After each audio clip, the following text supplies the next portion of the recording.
Hello, everybody, and welcome back to another week, another episode of 30 NSG. On today's episode, we're going to be talking about Starfield. There's a couple of different stories about Starfield. We're going to talk about there was a leak about Starfield, about the boundaries or the borders, and we're going to talk about this. We're going to bring up an interview with Todd Howard about 8 months ago with Lex Freeman, where he talks about the procedurally generated type of stuff, what they're doing on the planets. I'm going to bring up a video of myself about 3 months ago. It says 2 months on YouTube, but I think it's about 3 months ago almost, of me commenting about what I think the world is going to be. And I said, we'll see what happens. And then we're going to talk about a leak about what people are talking about and basically what is happening on the actual game itself. We're also going to be talking about how Xbox, because of Starfield coming out, they now ended the $1 Xbox Game Pass promotion. Before they knocked it down from 30 days to 14 days, and now miraculously, it's the 14 days is gone, and it's just there's no $1 promotion right now going on. We're going to be talking about Starfield. Bethesda says, well, Bethesda doesn't say it. The people playing it say that it's the least buggiest game that's ever been launched for Bethesda. So we'll see as well. And there's a couple other little things here about Starfield that we'll go over and hopefully have a good conversation with you guys in chat. If you guys like this type of stuff, please make sure you share, like, subscribe. Also, if you'd like to go above and beyond that, you become a member as little as $5. Do hit that like button, though. That like button does help us out here. We are a very small channel on YouTube, but we're still in the 1% of actually making it on YouTube. So with a very loyal fan base. So I appreciate you guys all coming out each and every single morning, hanging out with us. So let's start with Todd Howard. Okay. Let's start with Todd Howard and bring up this video here. So this interview is from Lex Freeman. Now I'm fast forwarding up until the part where he's talking about Starfield itself. Okay. Now, just to put pre-warning out there, because I'm showing a video of Todd Howard and because they're getting so much scrutiny right now, Bethesda is taking videos down. So this video might get taken down, even though I'm not showing any leaked footage whatsoever, just because I'm talking about Todd Howard. We're having a conversation about what he said. It might get taken down the road, but here we go. Know that I love. And so a lot of us in the studio felt it was time to do something new. You know, we're going between Elder Scrolls and Fallout, going back and forth. And I mean, take love that off. There we go. But hey, we've always wanted to do this explore the galaxy science fiction game. You know, now is the time to do that. And that's a brave move. So Fallout is post-apocalyptic on a single planet. Mhm. You know, Elder Scrolls series is on a single planet. So this is going out into the open world of many star systems, many planets. I saw that it's thinking about 100 star systems and 1,000 planets available to explore. What is that world of stars and planets like? Well, you mentioned Daggerfall. We go back to some of that. Well, the first when we did it was, how are we going to render a planet, like pull it off for the player? Like, can we? Or do we have to sort of do it where you can't land on all of them, where you're landing in a very controlled, small world space that we, kind of craft, and you would have a very limited set of those. Mhm.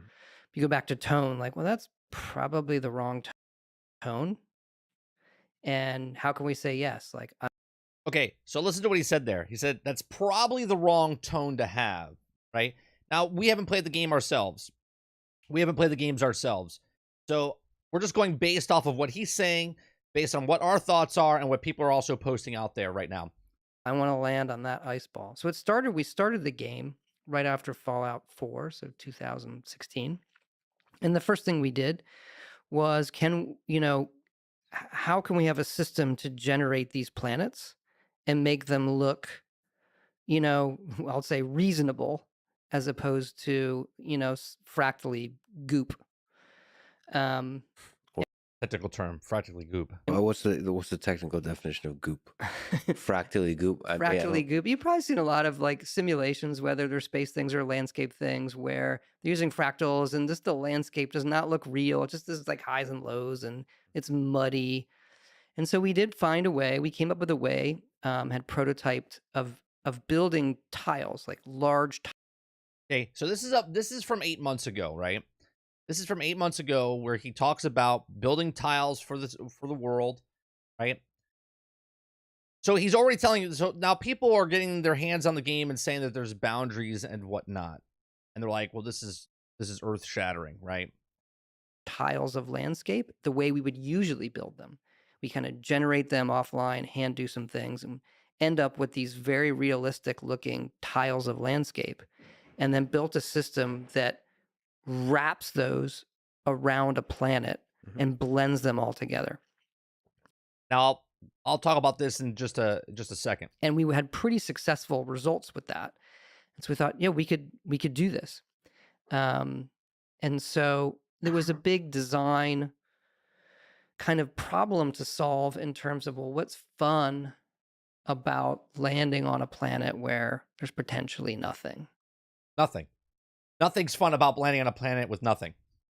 Because there's a lot of planets and moons, if you kind of, right, in reality, that, well, there's nothing on them except resources. And so we spent a lot of time figuring out, okay, let's just lean in on that can be a lonely experience, as long as we tell the player, here's what's there. Here are the resources that are there. Go find them. But I equate it to that moment of we said about listening to the wind go and watching the sunset. And I do think there's a certain beauty to landing on a strange planet, being somewhat the only person there, building an outpost. And we are modeling all of the systems because that's how we like to do things. So you can watch whatever that gas giant or moon, it will rotate and go, and sunrise, sunset, and all of those things that you would expect. And it's all really happening. And most people probably won't notice or appreciate all of that, but I think it gives them the ability to say, I want to go do that and see that on that place. As long as we tell them, hey, the quest leads over here. Here's where the handcrafted content is that you would expect. And then here's more of the open procedural planet experience. Okay. So now I want to go to a video that I did. It says 2 months ago, but it was a little closer to 3 months, but it still says 2 months on YouTube. Now, this is a video that we watched, and they talk about what the planets are. And I had concerns. I was like, well, how are they going to do this? And I also had concerns on our older channel, 30 and Still Gaming. I made a video when they first showed it to us way back when they showed it to us at E3 of 2022, when it was supposed to come out in November. And I said, how is this going to work with procedure generated? But I brought it back up in this one right here. When your ship is shown scanning a planet, text on screen notes that the player currently has no contraband on ship. This, of course, means that you can also have some contraband on ship. That's right. Let me fast forward this for a second. Okay, I want to go. I had a video where I literally talked about how many load screens you're going to do. How many times, because we knew that you weren't going to be able to lift off from the planet and go up into like No Man's Sky, and that it would be a cutscene over and over and over and over. So let's talk about that. Go back to this shot right here, right? You see the entire world, the entire planet, okay? But then you see industry outposts, New Atlantis, and mining outpost. Now, when you go down to the planet, there's going to be a cutscene that happens. Now, I want to know, can I travel once I'm on the planet? Can I go from that city to the industrial outpost on the ground, or is it a cutscene where I have to go? Because if that's it, then it's not a complete entire world, and that's the way it is. Do you understand what I'm saying? So I'm hoping that it's like a No Man's Sky where the planet's the planet. You can either travel there, but they haven't shown ground vehicles. So I'm assuming that you have to fast travel or go there by ship and go back into space and then go back into the thing. It'd be interesting to see. To us, says there's going to be smuggling in the game and the chance to make some extra money running illicit goods. So there you go. So I was bringing up concerns then because I was like, the way, again, just this experience with other games, how are they going to make it where you land on a planet? And I knew already when they said you weren't going to be able to lift off the ground and go into space, I was like, well, there's no way that it's the entire planet, right? So now let's go to some of the Q&A of a person talking about what this is. Now, Sith Potato had this thing on his stream or on his Twitter, and it got taken down, but he has some answers of how the planet's going to work, right? He says, here's how landing on planets works in Starfield. You can put a landing target anywhere on the surface except on water, surface, or any other anomalies. Okay, he says an area get generated for each to explore around your ship, which points of interest, quests, resources, etc. So what happens is, once you pick a point on the map, so there's Atlantis, like the main city, you could go like, let's say, I don't know, 10 clicks, whatever, to the west. Click on the thing, and then you'll start landing on the planet. So you can picture, like, you can pick at any spot on the globe to land, right? So if I want to land, if I want to land here, or if I want to land here, or if I want to land here, you can. What's going to happen at that point, okay, is that it's going to generate a chunk around you. There's no difference of what this does than what Minecraft does, right? Minecraft doesn't make the entire map. It makes the map as you start to walk across it, right? So if you land it, it's gonna make a square radius around. Okay. So what I would like to know now is if I land, and let's say once you land, it makes, let's say, 100 blocks, and I'm going to use in Minecraft terms here, 100 blocks in every direction, okay? Left, right, up, down, left, right, whatever. It just makes 100 blocks. And let's say it takes you 10 minutes to walk those 100 blocks. Once you pass that 100th block, okay, which you wouldn't be able to because there's that wall there, if you did see the leaked footage, okay, there's a wall there. You would have to then click the map and then click another spot, and then it would make that map again, 100 block, 100 block, 100 block, 100 block across the thing, okay? But those would never connect now. Does that make sense? Because it's only producing, but you see a mountain in the distance. Is that mountain going to be there if you lift off and take off again and land again? I don't know. Should be interesting to find out, okay? So it says getting far enough away from your ship will result in hitting an invisible boundary and ask you if you want to relocate your ship to continue exploring, right? So your ship is the center point of the chunk of map, okay? It says the biggest concern and thing that needs to be clarity is at the moment is if your landing spots are connected, if we can see towns from far away sectors and or build settlements, right? You can't do interrupted run around the planet, but the entire planet is fully explorable as long as you move your ship every once in a while. So again, if it's a big chunk of 100 blocks and then all of a sudden you land again, it's 100 blocks, technically you could map out the entire world, right? But you can't go further than that designated area until you take off or move again. So when you get to the boundary and it says, do you want to move your ship? Then you would have to see a cutscene again, right? And that cutscene would be, I would assume it would do like No Man's Sky. And again, I'm assuming. But if I say, yes, I want to move my ship, then it would pick the ship up and then drop it where I'm at the end of the invisible wall. And that would be now the new point of interest to go. Okay. But then you would still also go only 100 blocks, 1,000 blocks, whatever that is. Okay. So other people are asking, it says, so far as the leaks select the landing area is a lie. The landing area generates a random and is not related with the geographic of the planet. It's the same rolling of a dice, drop me anywhere on the planet. And he says, not true. He says, if you're next to the ocean, you will see the ocean. If you're not entirely random. So Bethesda themselves said actual geographic of the planet is the same for every player, but the content it generates is different. So they did map out the entire world, but when you land, wherever you pick on that planet, the ship lands. That's the center point of that area.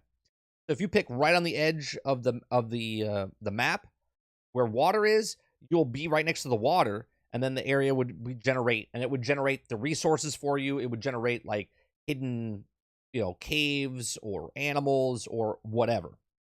So another person has a question and says, if we visit a planet, and let's say I go to generate an area and build stuff, then I revisit it again, will it regenerate the same area and put my post on top of it, or will it be different looking every time I get to the post, right? And he says it will be the exact same. So once it loads that in, and then you take off and go to a different planet, if you come back to your base, it's going to be the exact same. So every time you load a section or wherever you land on that planet, that's data that's going to be inside your, your memory. So it's going to remember what you did and where you went. We go to chat real fast. Good morning, Akuta Papa, Dave Rose, Jesse Mack, Stealth, Stab Stick, Wonder Rose, Boss. What's going on? What are you guys saying? Magic Dolphin says people crying over not being able to run straight line for hours is so comical. Run Simulator then. But the point is, and again, when they said it originally, Dolphin, people are holding what people say. And what was said was that they're making entire planets. But they never did say, can you run across those whole planets? I was one of the people that said, I don't think you can be able to do that, right? Especially once they said that the ship would be load screens every time you took off. Again, that's just my experience with other video games, in my lifetime. Tony says, Thursday night, 8 p.m. Eastern has become an astronaut on a power trip terrorizing the universe. I don't even know what that means, Tony, but thank you. Dabstick, I'll come watch you, 30. Gotta get your star date logs. What's going to happen, Dabstick, when the game first comes out, we're not doing the star logs. Those are going to be produced episodes. I'm going to make an episode, see how it does. And if people like it, then I'll continue making the episodes. But when the game comes out, we'll just stream it and just see what it is. You know what I mean? So we'll experiment with stuff. But the produced star log will be a produced thing, not a live stream thing. Dave Rose says, I have absolutely no interest in this game, but I do think it's going to win it's a win, be a win for Xbox, and I'm happy for everyone excited. Definitely need a win. Dave Rose also says, but I will say, invisible walls, how dumb. Well, here's the thing, right? That would be a downer, right? You're exploring, you're going around. It's not even like you're running in a straight line, right? It's not like what they did running in a straight line, that is comical. But it would be kind of immersion breaking, where you're exploring the world, you're going around, and all of a sudden you see this like mountain in the distance, right? You don't know how long you've been on the ground. You're just enjoying the game. You're walking up to and all of a sudden you see this mountain in the distance, and you're like, oh, I'm gonna go over there. And you start running over there to get to that, and then all of a sudden you hit the invisible wall, and you're like, what the hell, right? That right there is going to be a little bit, pulling you back. It's going to feel weird. Now, obviously, if you're just landing on the planet, Pete Hines said himself, you can go do what you want. So if someone wants to run in a straight line and try to get across the map, you can't be like, well, it's comical that they're doing it. There's people collecting sandwiches or people doing whatever. I wonder what it's like in space. I wonder if space is the same thing, right? If the planet is making a pre-generated area, okay, or procedurally generated area based on where you pick on the map. Once you go into space, I wonder how big space is. Or are you going to be flying your ship, going towards a certain planet, and then boom, you hit an invisible wall in space? I don't know. It'll be an interesting question and interesting to find out. So it's just the same instance loop then? What do you mean by that, boss? You could go to the whole planet. Right? You could go to the whole planet. It's just that once your ship lands, there's I don't know if it's a square or if it's a circle. Usually it's probably a circle, right? A circumference. So it would be, let's say, a mile. I don't know, a mile. So when your ship lands, there's a mile to explore around your ship in every direction. Okay? And I think someone landed and then ran in one direction. It took them like 40 minutes. So I'm pretty sure that's pretty big chunks, right? And again, this is not me criticizing Starfield in any way. I literally said this is probably the way it's going to work because they have no land vehicles. And I said, once they went up, you're just going to watch the ship do the cutscene over and over and over and over. Tony says, I'm never going to run one direction for 10 minutes. I'm going to blow the shit out of so many mine camps and download the eventual Star Killer mod and blow the planet up. I don't need 1,000 planets. Sure, Tony, but again, people saying it, right? If I tell you you can explore anything and then all of a sudden you can't explore something, you're going to be like, you're going to hold a magnifying glass and say, I see your problems. I see where people are coming from, but I also think they're blowing it out of proportion, right? Because what is the likelihood of someone? How many people are going to run in one direction the entire time and do nothing but run in a direction, right? I can see it. I can see the immersion being broken if you're really like lost. Like in No Man's Sky, I've done that before where I've just walk and walk and walk and walk and walk. Well, you can walk around the entire fucking planet in No Man's Sky, okay?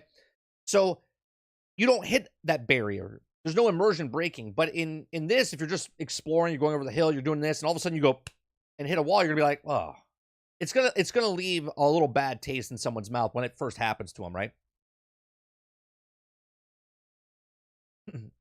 Exploration doesn't really appeal to me in this game. I can fly my ship or use transports. I'm really inclined to go exploring. Well, again, to say that it's not because you're not going to be involved, it doesn't mean other people are not, right? Most people are just going to play the story and they're going to move on. But other people are going to collect all the sandwiches. Or they're going to kill all the factions. Or they're going to do whatever, right? They can do what they want.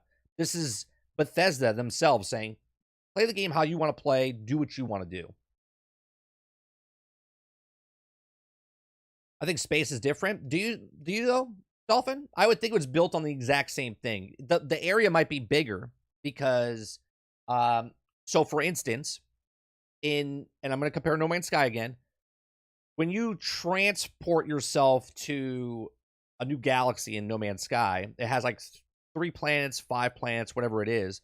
You can fly as far as you want within that area, right? But you can't ever leave those planets to go to another planet, right? It's like that instance is made, but that area is gigantic. I would assume they're doing the exact same thing in space. So, for instance, in our galaxy, right, you would see, you would teleport to Earth, Mars, Venus, Jupiter, Saturn. You would see all those, and you could probably fly the entire galaxy. But you wouldn't be able to go on the outer edge of space. You would have to probably transport yourself or go to the map and then pick the next location, right? But I think it's going to work the exact same way. Yeah, exactly. Space will be much bigger.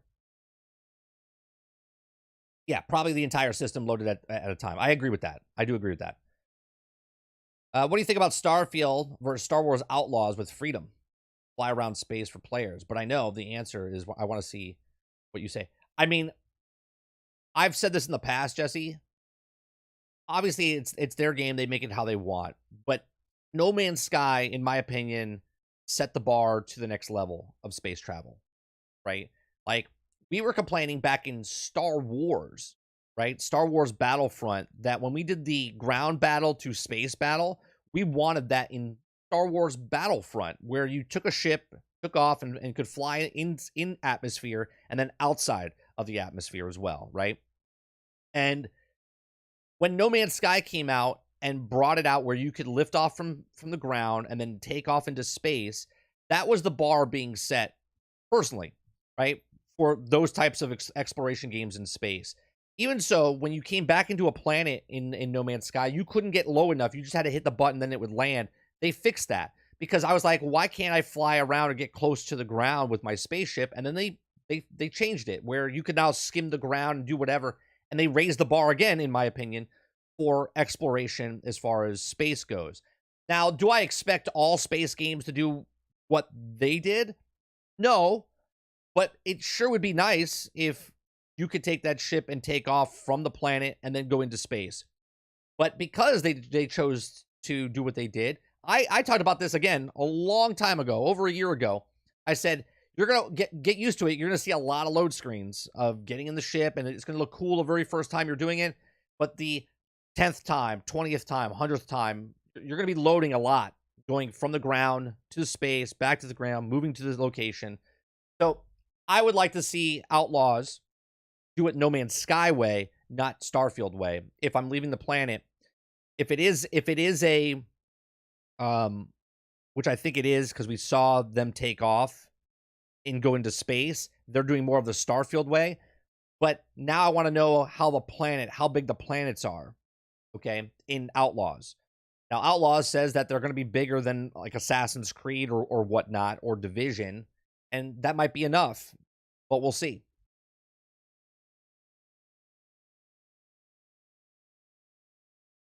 Let's see. Well, who is flying your ship to you? I think you have a crew. I don't know when you first start off if you have like a co-pilot, like robot, or maybe the ship. I don't know the story or the background of the story. So maybe you have a homing beacon where you know, you can hit a button and the ship comes to you. That's what it does in No Man's Sky and does in other space exploration games as well. The limitation is in exploring is what turns me off from exploring. Knowing there's invisible walls just makes me not want to do it. And I get that. I get that. But if you have to explore, like if it's big enough, you're never going to hit that, right? You know what I'm saying? Like the people showing you they ran in one direction, I can't show you it. One, because they took down the videos, but you could probably find them again. But the dude didn't like triple time or quadruple speed, and he ran in one direction for like 40 minutes. So the likelihood of you playing the game and doing exactly what he did is very unlikely. There's probably plenty of area to explore, and not running it, 10 times the speed. We will see what happens. If the reviewer keeps hitting walls, it'll get low scores. I honestly, I don't think it's going to be a big problem. I don't think you're going to be running in that one direction for 40 minutes. And think about this. Even if it is 40 minutes in one direction or 10 minutes in one direction, okay? That's 10 minutes left of the and 10 minutes right of your spaceship. So there's literally 20 minutes to run across the board. I mean, if you're just running in a beeline, it takes you 20 minutes. Sure, I guess. And Fitz, what's going on? I wonder if all planets are like this or are handcrafted planets that are more explorable without landing ship multiple times. The way it sounds, and again, I don't think none of us can answer that 100%, but it does sound like all planets are going to have, however big that landing pad is, once the ship lands, it's going to have a predetermined radius around the ship. If it's 1,000 meters in every direction, that's what it's going to have. I don't think it's going to be like it's not a small tile, okay? And then it's almost going to be like the Microsoft, what's that technology they have where it pieces a bunch of pictures together, right? You take a bunch of screenshots and it merges it together. I forget what that's called. That's what it sounds like Todd was talking about when, let me rewind it a little bit here. All of the systems, because that's how we like to do things. So you can watch whatever that gas giant or moon, it will rotate and go, and sunrise, sunset, and all of those things that you would expect. And it's all really happening. And most people probably won't notice or appreciate all of that, but I think it gives them the ability to say, I want to go do that and see that on that place, as long as we tell them, hey, the quest leads over here. Here's where the handcrafted content is that you would expect. And then here's more of the open procedural planet experience. So your long answer. I don't know if I answered your question. There's no right. question. Definition of goop. Fractally goop. Fractally goop. You've probably seen a lot of like simulations, whether they're space things or landscape things, where they're using fractals and just the landscape does not look real. It just is like highs and lows and it's muddy. And so we did find a way. We came up with a way, had prototyped of building tiles, like large tiles of landscape, the way we would usually build them. We kind of generate them offline, hand do some things, and end up with these very realistic looking tiles of landscape. Yeah, see, there's no lie there. Literally 8 months ago, he said, this is what we're doing, right? And then it stitches it together. Now, listen. And then built a system that wraps those around a planet and blends them all together. And we had pretty successful results with that. And so we thought, yeah, we could do this.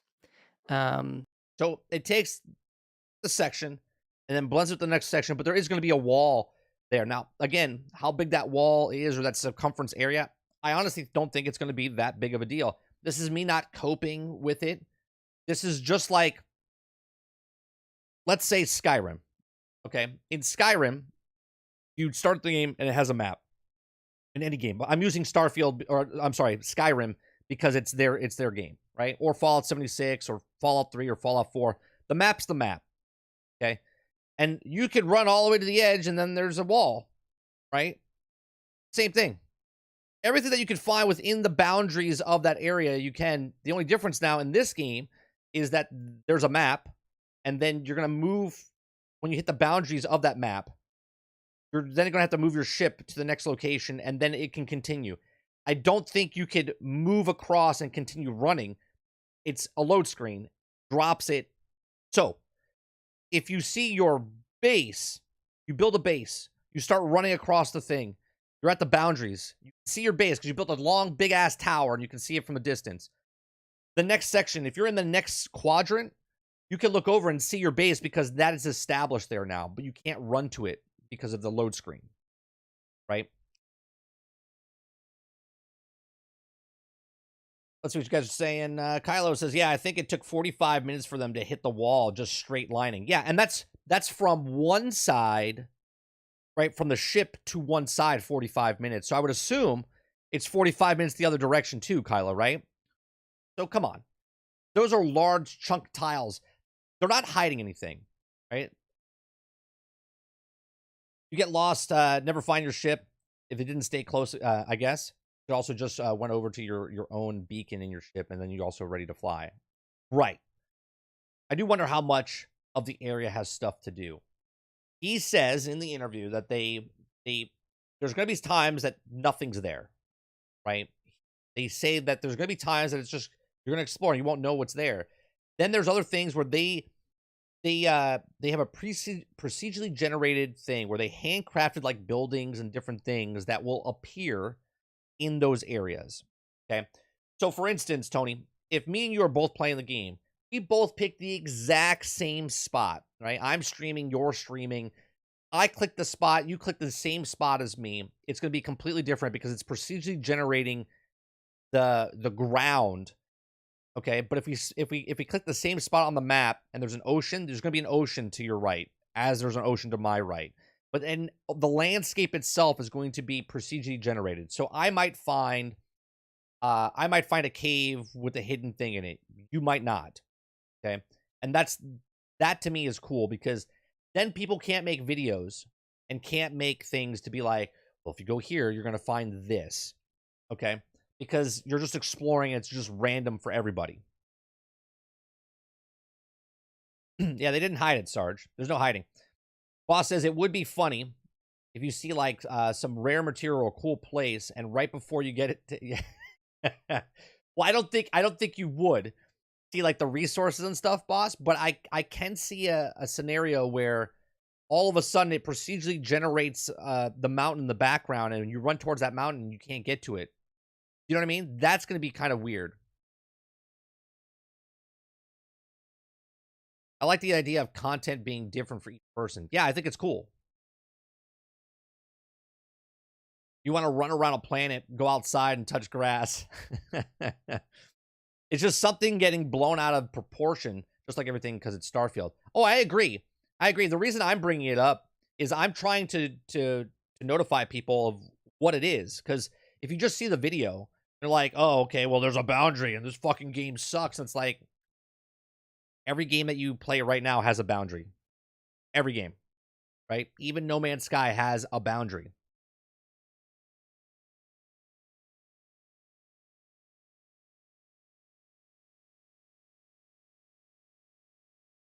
If it happens without a cutscene or load screen, and all I need to do is wait for my ship, I'll be cool with that. I used to do that with Elite Dangerous as I didn't like being too far away from my ship. Yeah, I think it's going to be a load screen every single time. Let's go back to, let me go to Potato because he actually says something here. Let's see. Guy says, so it sounds incredible. So there's a procedurally generated engine churning and never-ending quest and landscape. He says, yeah, pretty much. He says, can you call your ship or command your ship or crew to pilot it over closer to you? He says, nope. You need to change your position and sit through a load screen every tile boundary. Okay. So he says, so question, if you see a mountain, but it's out of your range, if you reload where you believe the mountain is closer, can you go to it? Or is that mountain not generated? He says, remains to be seen. We don't know how connected these sections are. So maybe they are connected, and maybe once it's created, and again, I'm guessing here, I don't know. But maybe if I land here and then land here, maybe now, because Todd Howard says it blends them together and merges it together. Maybe there is no longer a load screen there. Maybe those areas are now larger. That would need testing. That would need someone else besides myself, because I'm not wasting my time trying it. But I guarantee you there will be someone out there. It could be where they merge together, and now instead of 1,000-meter area, it's now 2,000 meters. Wonder. Had the same idea about this, 30. Really didn't think we would be able to run around the whole entire planet without invisible walls. Yeah, as soon as they said that we couldn't leave the planet and go up to the system, I was like, oh, okay, so it's pre-CG generated. And when you land on a planet, it's predetermined, right? They're making the tile, but there's going to be a boundary. I asked, I was like, can I run from Atlas to Atlantis to the next location? You know what I mean? Let me see what else people are asking. So the planet is fully explorable, but you will have to get out of the planet and enter again. You'll have to open up the map and land again. So yeah, pretty much. So I wonder if somebody will piece together the entire like planet of whatnot, right? Now, this sounds like something a mod would be able to fix. It does. It sounds like someone would fix this mod where if two areas get stitched together, but there's that boundary wall, I guarantee you a mod will fix it. And they'll be like, yeah, you can just run now. You can just run across the whole planet. Chris says, I wonder how big save files are going to be. Sorting through the state of thousands of planets could add up quick since it's procedure generated and they can... Right. So if in your game, you're exploring every inch of our planets in our solar system, but someone else just goes on it just in the main story and then goes to another galaxy or another system, and they never, ever do what you did in this one system, they're going to have probably a lot less storage, cramming save files in there as someone that's exploring every single nook and cranny. Be interesting to see what that is, Chris. Mr. Grimm says, I'm still playing, but I'm still a bit disappointed they don't have land vehicles. A game with 1,000 planets to explore, but no land vehicles. Well, Grim, I said that they want you to continue playing the game. Now, I do think down the line, and I've said this in other videos, I do think they will add some sort of land vehicle, right? That's like a pitching point, right? Like right now is just sell the game. And then down the line is, well, now you can get a land vehicle, but they would have to figure out the stitching of the map. If there's no stitching where you can continue from 1,000 meters to the next 1,000 meters, and it's just wall after wall after wall, that would suck. And I don't think you'll ever get a land vehicle. And if they did give a land vehicle, it would be pretty slow. They don't want you speeding through, because that would also hurt the game as well. Water says, boo, Starfield's trash. Can't wait for 8 p.m. August 31st. I'm excited to play it. Right? So I don't think it's a big deal. I don't. I figured this out well before. Todd Howard even said it builds chunks, right? Let's go back. Listen to him again. And so there was a big design kind of problem to solve in terms of, well, what's fun about landing on a planet where... Fast forward a little bit. See what Beautiful else he desolation. says. Well, something like that. but that's just words. There's a feeling to it, and you want that feeling to be real. You're just here. There's some resources here. I just feel like it'll hit people at a certain moment, like it does for me with Skyrim. Like, holy shit, I'm here alone, and whatever cruel nature that's out there, it doesn't really. I don't think they will, Grim. I think it maybe exactly skins for you, that's if they have experience. them. So you Maybe a want to skin. create the whole planet, and you want to have many of them. Appreciate that subscriber. We do have many, but once you build that system, I think the numbers become, honestly, a little bit. We wrap it in so we can name them all and have a finite set, even though it's a very, very large number, but a set that we can, validate and know about, even though it's a huge number. But once you're building a system that can build a planet, a planet is sort of infinite space. We go back to the Daggerfall analogy, right? If you have systems to build that much space, doing 100 planets or 1,000 or 10,000 or 1,000,000 planets. It's not. It's just you just change the number and press the button. But you can't name them all. You can't control, like, when you're getting in really big numbers. Hey, what does this system way out here feel like if you take your ship and jump that far? We do level the systems. When you go to system, you'll see, oh, this is like a level 40 system. And us being able to I missed that before. I just glazed by that when we listened to this months and months ago. So different systems are going to have different levels. See, that's pretty cool, right? Because if you're level 40 or level 100, so the higher level you are, there's going to be the farther you can go out into the out in the the universe. There'll be higher level systems out there for you.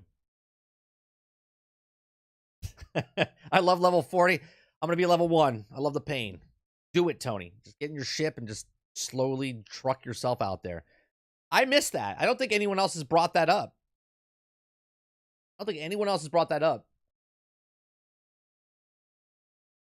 Is it a deal breaker? No. Is it disappointing? Yes. I think I'm a number who's fortunate enough to not be drawn to isolation or exploration. I honestly think it won't.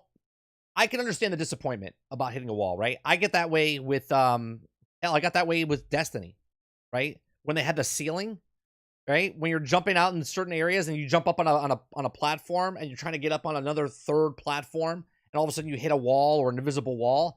I always get disappointed in that stuff. But I'm not ever like, oh, this game is totally garbage because of it. You know what I mean? And I'm not saying you're like that, right? But I get disappointed. This is why when we played like regular old school action games and you're like in that tunnel and you can't go left or right, you can't do anything. I mean, think of Transformers. We just played Transformers, Fall of Cybertron and War of Cybertron. There's walls and invisible walls everywhere in there, right? But we know what we're getting. We get disappointed in a thing like this because it's this wide open world. And you're like, man, I could go anywhere. I could do anything. And then all of a sudden you hit that wall and you're like, wah, wah. That's disappointing, right? It's disappointing. But at the same time, I think the amount of people that are going to run in a straight line 45 minutes and hit the wall and go, this game's trash. I think you're looking for it, right? Right? You're looking to shit on something that you want to shit on, which is fine. If that's the way you want to play the game how you want to play. But I don't think it's going to change the game and go, oh, this game sucks now because there's an invisible wall 45 minutes from me, right? I think more people will have problems that there's no vehicles. I think more people will have problems that they can't take their ship and fly it within the atmosphere of the planet than people running 45 minutes in one direction. That's just me, though.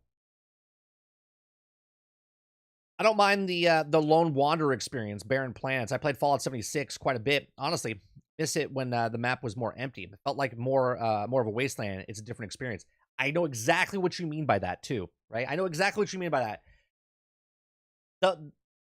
The cool factor of Fallout series, even Fallout 76 when you're playing with other people, is that when there wasn't humans in the world, like every place you found, I just recently went back to Fallout 76 to play it for a night.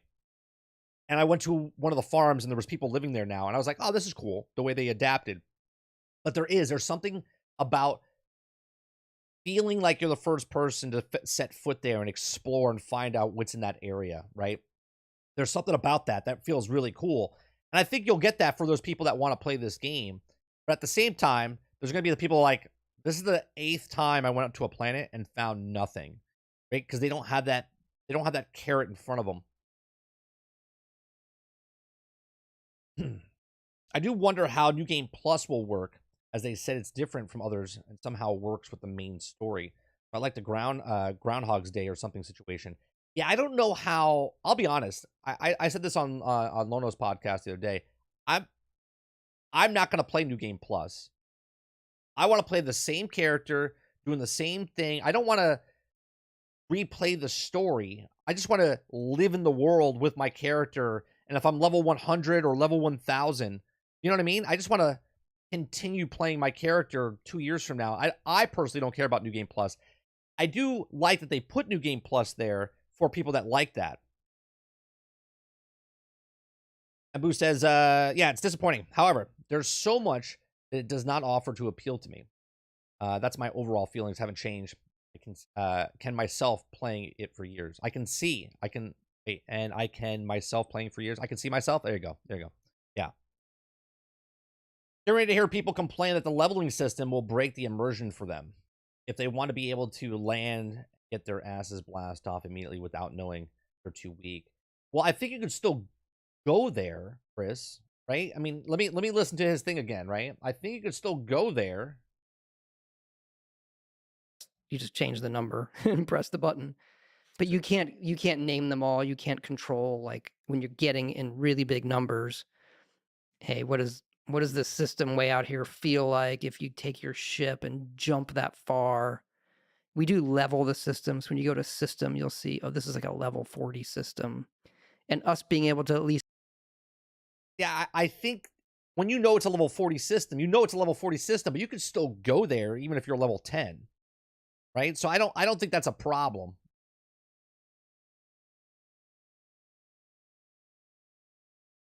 Kind of seems like the tiles will mostly be wastelands. Not true. They did say, like, when you land somewhere, even if you land somewhere, let's say you need some resources or whatnot, boss, you scan a planet. That whole planet's going to have some resources on it. So if you need, like, carbon or, I don't know, helium or whatever, nitrogen, you'll be able to land and then find plants, fauna, animals, something on there that will give you those resources that you need. So even if you don't see it, and then as you're getting those resources, there might be something in the distance that you see. Maybe it's a tower, and all of a sudden you're like, oh, what's that tower? You would fundamentally just explore that tower for most people and go, oh, this is pretty cool. You might find a weapon, you might find nothing. But that's the point of these type of games, right? This is not like a looter where when you play Diablo, you're killing a guy because you know he dropped something. And then you know that person drops and there's a percentage of dropping chance of that. This is a world where you go in and you're playing the game. Thanks for becoming a member. Thank you very much for becoming a member. Appreciate that. Right? This is where you're playing a game to just play the game. If I'm level 10 in a level 40 system, I'm going to turn that shit into a MGS sneaking mission. Right?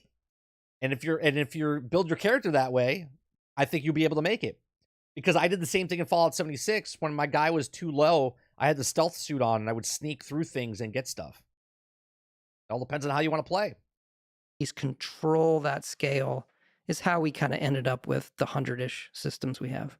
What are the levelings? What do you mean by level? It would be like when you look at a map in a game, it says this is the area for low level players. This is level 1. Oh, got it. Yeah. So we do that on a system basis.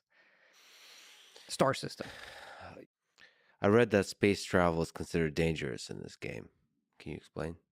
That goes back to a tone thing, right? When you actually play the game, because the reason we're watching this is because a lot of people haven't seen this interview. And Todd says a lot of stuff in this interview that you might have missed. I just missed that there was systems with levels, right? And we watched this 8 months ago. And then we watched it again, I think like 3 months ago. It's a game, like, we don't really kill you when you fly out in space. But it has a tone of there's some effort involved. And we've dialed it back as we've been making the game. He seems bored. Who? Lex Freeman? Have you ever watched Lex Freeman? Boss? That's how he is. He reminds me of Michael Bublé. Now Michael Bublé is an artist that sings, but the way he talks is just kind of like he's not bored. That's how he is.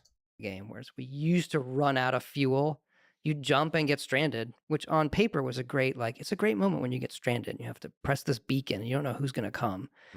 Mm-hmm. Turns out that's not like, it just stops your game. We found you'd be playing the game and I ran out of fuel. Okay. Sarge says Lex Freeman's a walking Xanax. I like his interviews. I think he does a really good job. I guess I'll just wander these planets trying to mine for fuel so I can get back to what I was doing. Mm-hmm. It just, it's a fun killer. That's too realistic of a simulation of the human condition. Yeah, no, the idea was, well, it's very, games do that. If you had like a hardcore, you're right, a hardcore survival mode, that's the Yeah. kind of thing you would do. Maybe we'll do it in the future. Um, Did he just say there's gonna be a hardcore mode in the future? yeah, no, the idea, That's too realistic of a simulation of the human condition. yeah, no, the idea was, well, it's very, games do that. If you had like a hardcore, you're right, a hardcore survival mode, that's the Yeah. kind of thing you would do. Maybe we'll do it in the future. But it's more of like a tone, how they build their ships. Do they have all the right things for safety? We do get into environmental things on the planets, in your spacesuit. Obviously, there are a lot of different spacesuits and buffs for, the gases or the toxicity or the temperature on various planets. Are there robots? Yes. Those companions, are they robots by Now that you said he's like Xanax, that's all I can see. chance? Can you One of say? the companions, the robot Vasco, yeah. Okay, so they have a name and a personality and so on, and Vasco does. And then there's a whole bunch of, I call them generic robots. We use them for utility. Okay, people, we actually dialed them back because if you think about, well, you know a lot about this more than me in terms of. I'm offended right now. You calling robots generic and you No. dialed The them ones we back. use, the ones we use, we Okay. made them more generic. We didn't. Sorry, we I'm didn't. very we actually, sensitive about this I stuff. understand. Very. If you were to chart the future, you would say robots would have a much bigger role in our future than we are presenting. But that was a tone thing. So most of our robots are there as utility robots, and there are some combat ones as well as enemies. So it's a deeply human world. Very much, yes. In terms of Yes. tone. So have you talked to Elon about this game? A little bit. How much of reality, like the work of SpaceX, is an inspiration for the decisions made in this game? I wouldn't say it. Yeah, Trilla, a lot of people like to give Todd Howard a lot of shit, because of the games that he makes and whatnot. I like him. I like him. It's for the decisions we made, but Thank you very much. Appreciate that. visiting SpaceX and walking in there, it was. And Fitz, thank you. It's Also like the very much for becoming a Avengers member. meets NASA. It's like the most amazing. And here we're building the next gen. Like, see the Dragon stuff before it was, other people saw it. Like, just I was really in awe. This giant machine that looks for imperfections on the surface of these giant, fuselage. I just, whenever, Yeah. and because, we're in DC, go to the Air and Space Museum a lot. And so whenever I look at those kind of things, or, you'll visit the space shuttle, sort of overcome with how big it is. And I go stand back by the engines and think about that thing leaving orbit. He's not though, boss. And one of the things that Not. Elon really impresses, like, we're reaching the edge You've never watched a Lex Friedman commercial podcast. of physics on a lot of this stuff, where how hard it is to leave orbit, the gravitational Thanks for becoming a member. pull. And so the engineering that has gone into that, our space program, what he's doing now, I just marvel at. I don't understand, right? I'm not at that level, but I marvel at the kind of A little bit left from human the Starfield interview. ingenuity Then he and goes into scale. like Elder Scrolls. We're not going to talk about that. I was on the Delaware coast last month, and I was outside for some reason. It was dark, and I saw this crazy light in the sky, and I thought it was like a helicopter, and then it didn't go away, and I'm like, what is that? And I called we had with some friends. Hey, does everybody see this? What is that? And we just stood dumbfounded looking at this thing in the sky. And like, that is a UFO. Nobody takes their phone out. Everyone, I'm with like 4 people. Mhm. Everyone is too dumbstruck. You would think, why don't Yeah. you take a picture of this This is thing? what he talks about. Yeah. Florida area. Yeah. It was one of the most. Picture of that in the video game. I wish I had the answer to that. I think some of it we're doing when you're standing on a planet and you see the other moons go by, Yeah. and then you realize I could get in my ship, blast off, and land there and build myself a home. I think that's pretty cool. There's a minor thing we do, which is we have other ships come and go from the starports when you're there. So you'll be in a city and then you hear this, and you hear the engine. You look up and a ship is taking off or coming. That's pretty cool, right? Now, obviously, it's not the first game to do that, but to see other ships land now, what's the first thing that comes to everyone's mind when you see another ship land on the planet? Your ass is running over there, and you're going to see if you can steal their ship. That's great. There's nothing for you to do, but I think it's awesome. Yeah. So then that's all about creating the soundscape, the feel. Seeing it and like, oh, that's real. That's a ship that, or you jump into a system and you see these freighters and sometimes they contact you. Like, it's not all just like jump in and combat. Do you ever think about the fact that science fiction seems to make, it has a way of creating reality, not just kind of predicting it or imagining it? It's almost like the thing you put out there with the What does Sugar do to Lex Freeman? Like, do you think he ever gets like excited? Like, what's excited to Lex? video game like this, like Starfield, that you I don't can't know. anticipate it. He's like, I'm really mad. Like, Lex, get mad. He's like, I am mad. I'm mad, man. It kind of fuels people's imagination of what is possible. His body cancels the effects of sugar. Maybe, I don't know. I can't say. You're making me think now about other science fiction that movie I love, Minority Report. It's more of like not a space movie, but more like looking at the future. Mhm. If you look at a lot of the things in that movie, it's almost like, I think those are coming true. Yeah.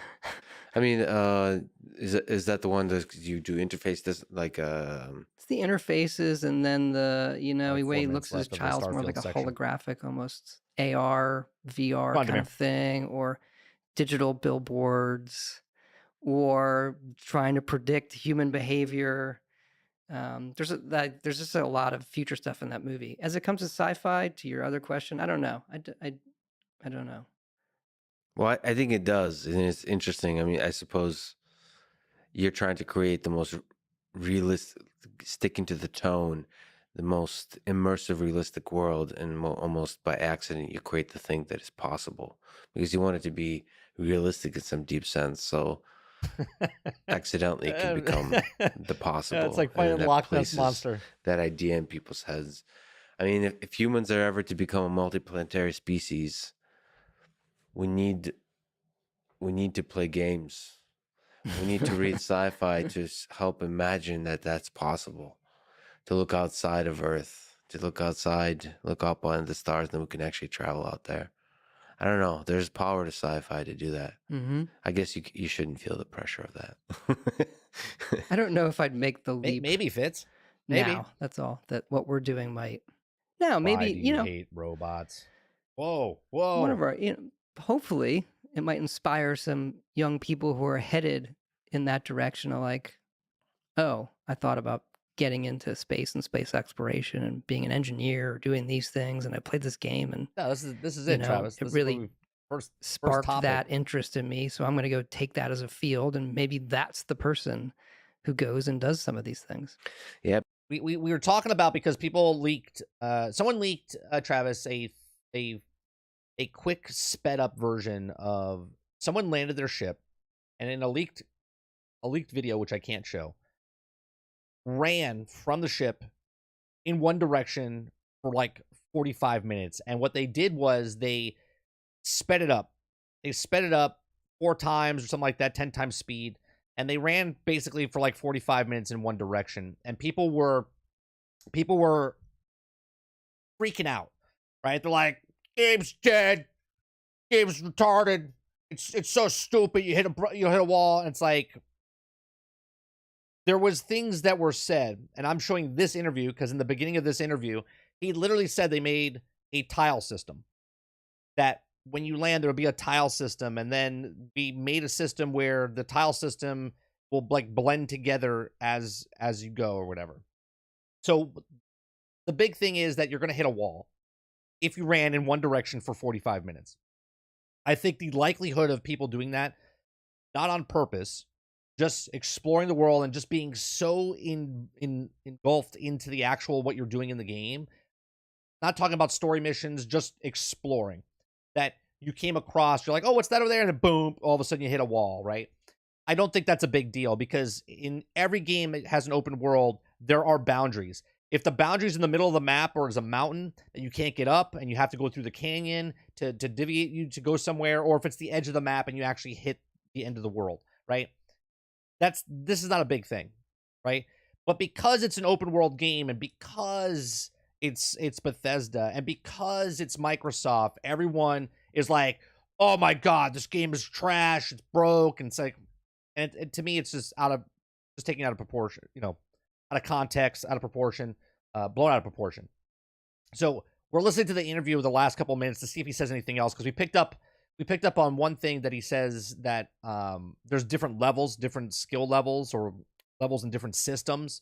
He's like, there's a level of like 40 systems, so there might be a level 100 system, or there might be a level 1000 system down there, down the road as you level up.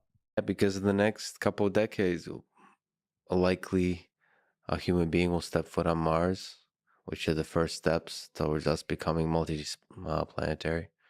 And then if you read some of the We're going to talk about that in a second, boss. We're going to talk about the guy who stole stuff in a second. stuff they're doing with the James Webb Telescope and them being able to look for signs of life on other planets is quite fascinating. And, recent stuff I read say they think in 20 years they will. So it's actually quite encouraging to think. It's almost a dream of mine, like in our lifetimes, that we discover life on another planet. Yeah, especially if it's intelligent life. I've been talking to a lot of biologists and a lot of folks. I imagine there's life everywhere out there. The numbers would say so, yes. The challenging question is what it looks like and how much of it is intelligent. So All right, they're just talking about like aliens and stuff. We can watch government stuff for that. we go to Congress and talk about aliens now. So one of the other things is, now take this with a grain of salt. Again, I'm just reading the news, right? This is not me going, see, this is what this says. Right? I'm just giving you the news. The next thing is Starfield is Bethesda's least buggiest game to date, says sources. Now, who those sources are, you would assume it's the people that are actually playing the game right now, and they say they're the least buggiest game that they've had to date. So with Starfield in the hands of the media creators and those fortunate enough to get the game early on by other means, there's been some questions looming over me for months. Is Starfield full of bugs? In the past, we've also been accustomed to memed about the fact that Bethesda is known for the buggy games, but is Starfield going to break that cycle? Fortunately, I've been speaking to several people who have been playing the game for over a week and now get the answer. Okay. Our first public comment about Starfield being published game came from the journalist Tyler McVicker, who currently under embargo for the title despite being under the embargo. McVicker took to Discord and says also 15 hours in and not a single bug. Taking one person's comments at face value is never enough, so I reached out to my other contacts to delve into a little deeper. Speaking with several resources under the condition who are currently under the embargo and couldn't speak publicly about the game, McVicker's comments is the same sentiment as given by everyone else I've spoken to. 5 individuals who have verified the amount of time they put into the game, all said that the amount of the bugs that they've experienced can be counted on one hand. In fact, most said 1 or 2 at most, with everyone I spoke to having to put dozens of hours into the game. In addition, it was also said that almost all the bugs that were found have already been listed in the fix of Starfield Day 1 patch.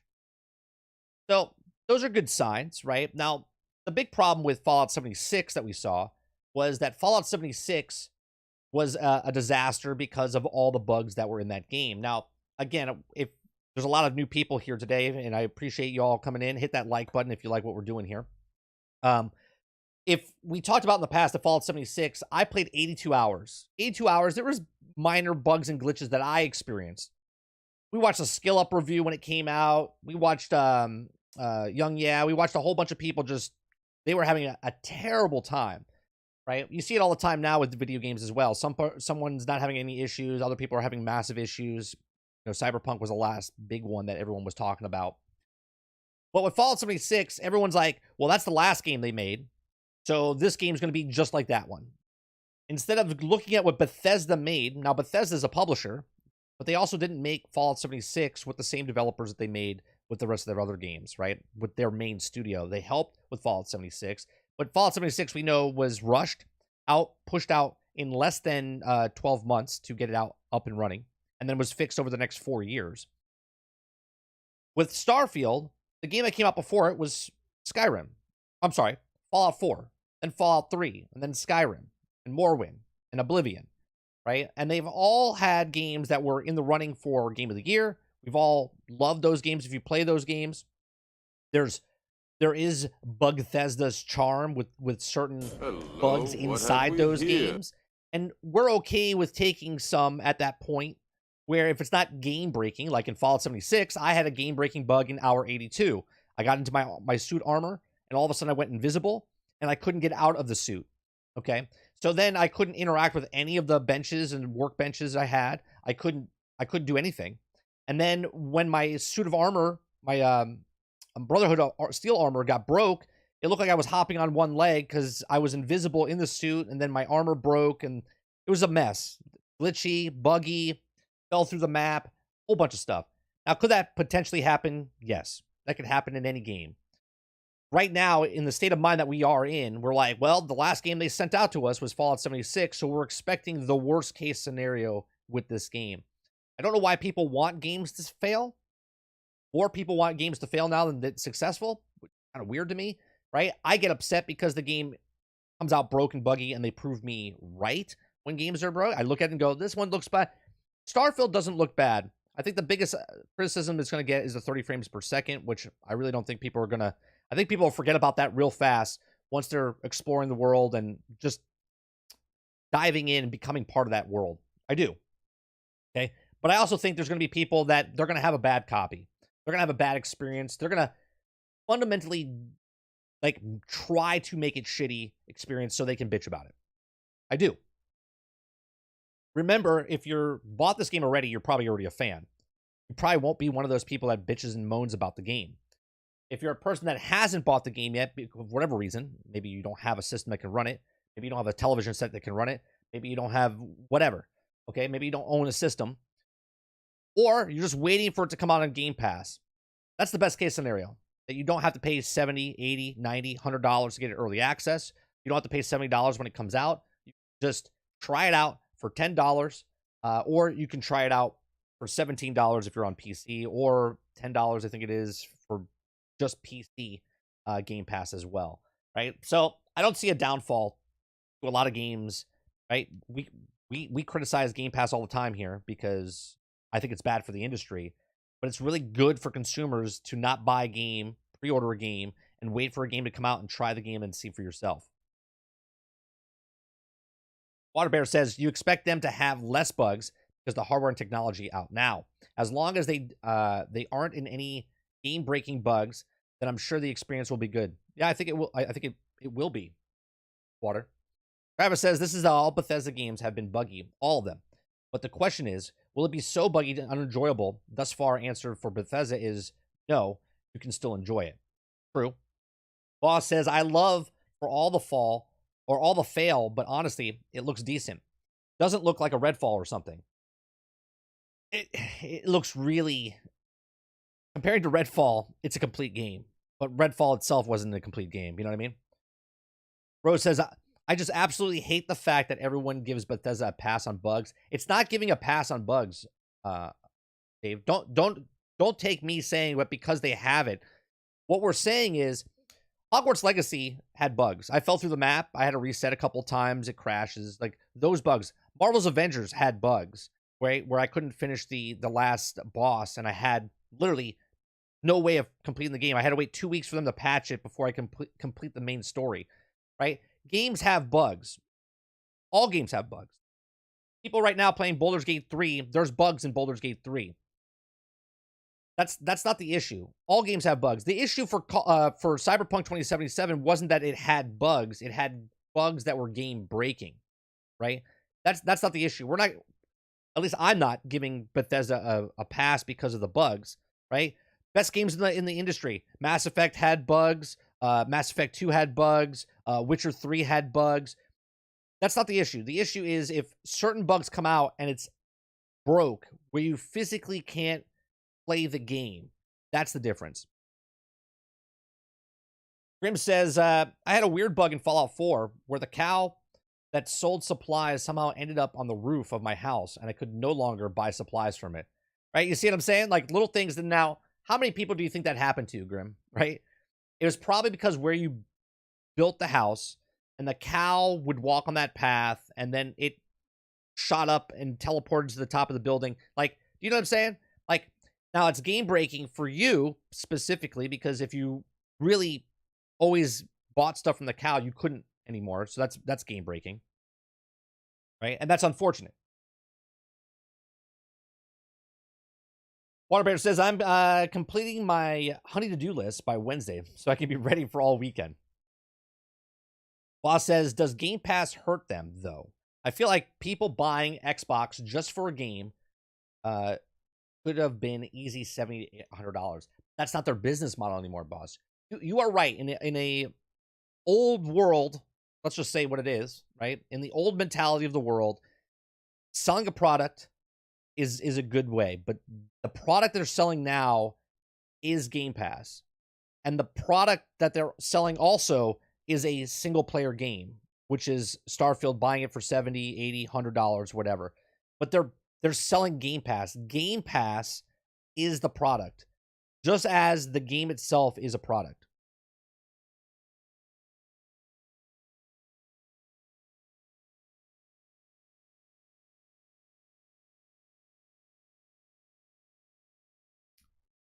I'll say the same thing, Grim, in Skyrim. I remember when all of a sudden my dragons were flying backwards. I laughed all the time, right? I laughed all the time. Or when I was fighting a giant and I hit him with a sword, and all of a sudden he went flying like a million miles in the sky, you know, type of stuff. Like, that stuff is funny to me. Okay, it's not game breaking to me.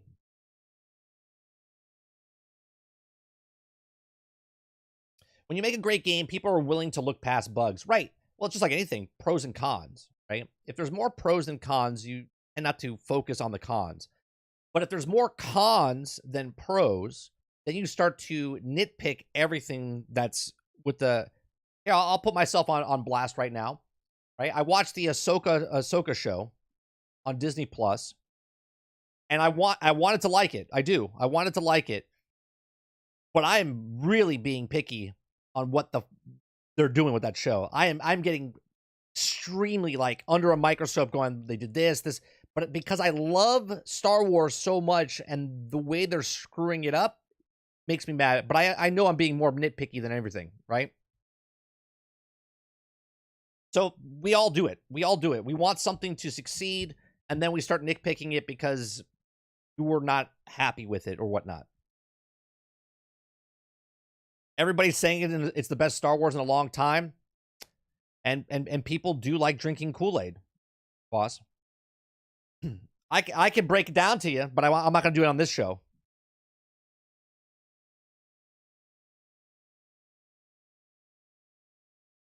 I'm not going to do it on this show.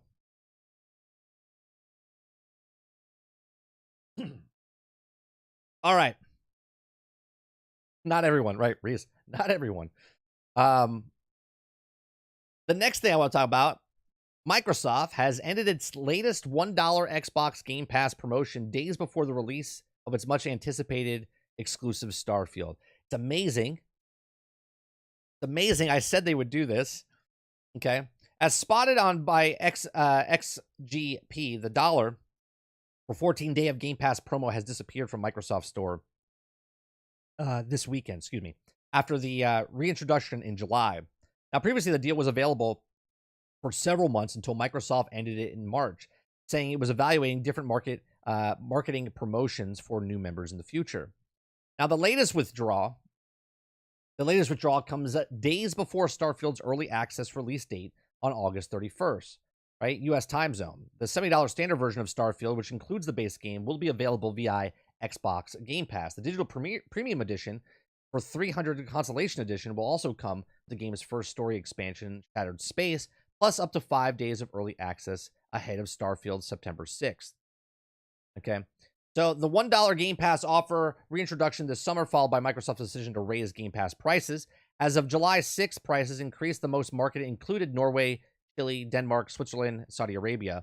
The monthly price of Xbox Game Pass subscription console rose from $10 to $11. And then also the price of Xbox Game Pass Ultimate raised from $14.99, which was $15, to $17. So PC Game Pass price didn't change, however, remaining at $10 per month.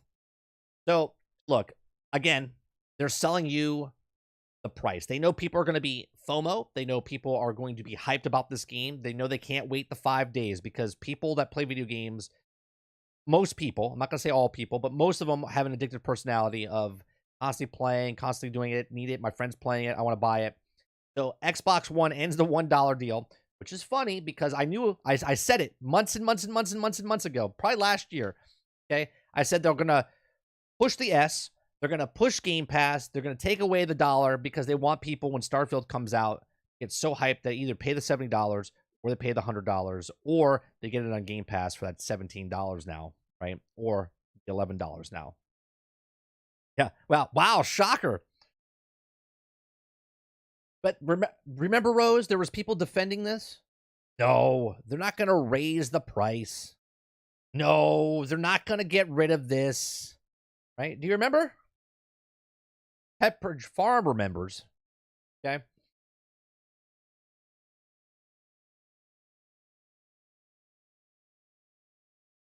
Who would have thought they would have done that before Starfield release? I don't know, Water.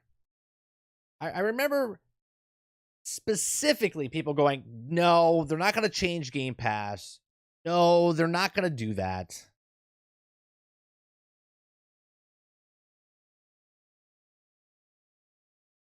I don't know what I'm talking about.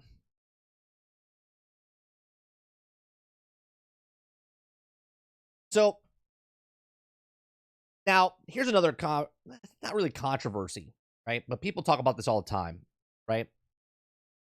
So, they come out, and I don't know if Bethesda said this themselves. It says they claim, but it says that modders will be able to build the entire worlds and planets inside of Starfield. Bethesda developers claim. Okay. Now, people look at this and go, see, they just want the modders to fix their game. And at some point, I believe that's true, right? I believe that Bethesda makes the game up to a certain point, and then, like, you know what? Let's get to a certain point, and then let's hand it out to the people that are just really passionate about what's going on, right? Think about the company, right? Put yourself in the company's position, right? Really, put yourself in the company's position where you're like, we're making a game, and you put so much time into it, investment into it, and then there's people out there that do it for free because they're just passionate about what you do. Now, the modding community is big, but it's really small in the grand scheme of things. We talked about how modders were last year, before the November 11th, before the game was supposed to come out originally, there was already modders waiting for the game to come out so they could start fixing the game that Bethesda created. Because it's not about fixing the game about, like, if things are broke or buggy. It's fixing the game for stuff like we're talking about here with the boundaries, or maybe the ship on the ground and then takes off. Because remember, No Man's Sky, like I said earlier, didn't have it where you could come down and start, like, you know, flying over the surface of the planet, right? You could go up, like, I don't know, it's like 1,000 feet, and then you would just land or whatnot. And the modders of that community made that game the way it was. And then Hello Games put it actually in the game for everybody, right? You couldn't do it on console, but you could do it on PC. Now, I think there's going to be things that happen in this game where the chunks of tiles that blend together and there's the boundaries, that's probably going to get fixed by a modder. I think the taking off from the planet, going into the atmosphere, I think that might be fixed by a modder. Okay, I think a lot of the things, and this is why I think this game is going to be, like, down the road, 5 years, 6 years, 10 years, you're going to see these just amazing mods coming out of the community. You're going to see the Star Wars mod, where you can literally turn the entire thing into Star Wars, or you can see the entire thing turn into like Cyberpunk, or you can see the entire thing. Like, there's going to be amazing mods that people make. It's going to be cool, right? Battlestar Galactica, Star Trek. You know this is going to happen, right, chat? You know there's someone out there right now working on like the Starship Enterprise that you can make for your character inside Starfield. You know someone's going to make it where you can take God, I can't. My brain is can't think of the ship's name. The hell's the Mass Effect ship name, right? You know people are gonna make these types of things inside the mods. Guardians of Starfield Volume 1. That'd be pretty fun, wouldn't it? Normandy, thank you. Thank you, Dupless.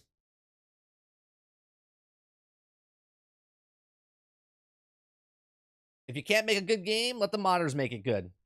Modders are always going to make it good. Even if you make a great game, modders are going to make it better. Modders are going to make it better. I kind of defend it.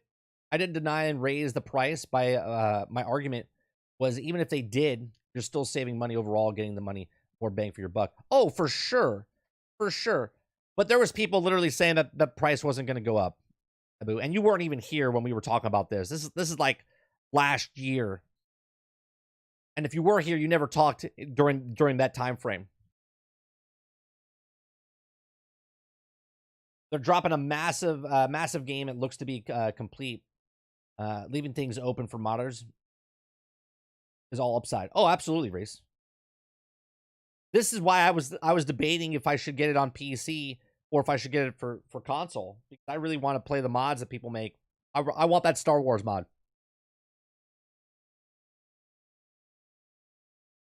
Yeah, we actually looked it up on the we posted it the other day, Abu, in GXG on the podcast. I showed what the Millennium Falcon looked like in the game you could do. Someone right now is working on the Normandy and Commander Shepard skin right now. You know it. You know they are, Water. You know it.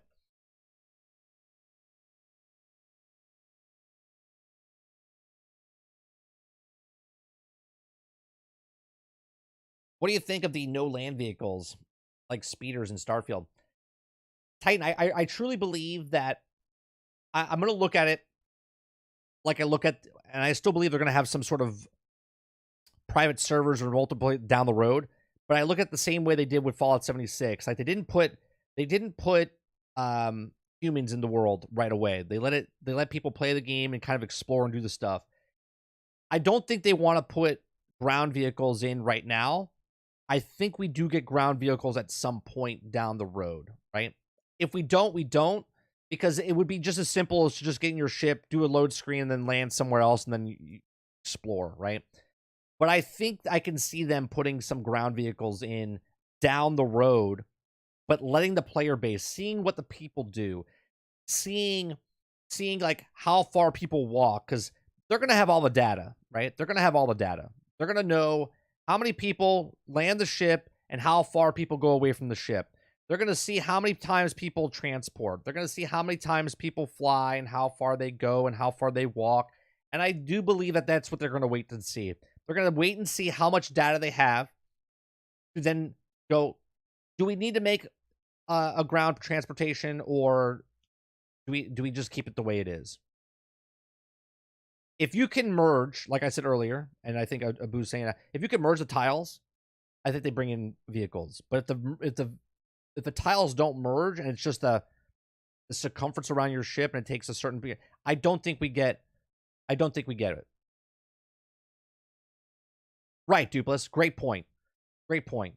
No Man's Sky did not have land vehicles at launch. You can merge the overlay of the tiles. I can see them adding vehicles not long thereafter. Right. I can see the same outrage, like no horses in New World. Right. And I think at a certain point, we get upset as gamers, right? And you can show disappointment, like, oh, there's no ground. But they know the game they made, right? They know the game they made, and if you get in a vehicle, it's almost like putting teleportations everywhere. Like, most games do it where you have to visit the place first before you can teleport. Some games just let you teleport and go back and forth, and then no one actually uses the ships anymore. They don't use the vehicles anymore. They just fast travel everywhere. That type of stuff, right? There's always this conversation that's always going to happen. Why can't I fast travel? And then why can't I have a vehicle? Right? If they give you fast travel, people are like, well, I'm not even exploring the world anymore. And then other people are going, well, why don't I have fast travel? Because we have vehicles, right? That's always been a conversation.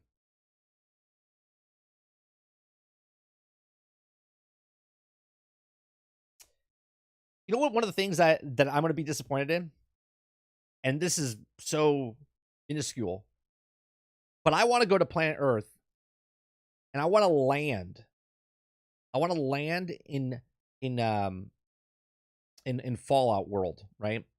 Like in my head, I feel like Earth is uninhabitable, and you land on Earth, and they actually have like DC, right?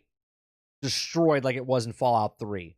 Like to me, now there's been no proof that takes place in the same universe as Fallout, but in my head, I'm like, that's where I'm going. I want to go to Earth, and I want to see if they have Fallout where DC's messed up like it was in Fallout. That would be cool, right? That would be like a hell of an Easter egg if they did that.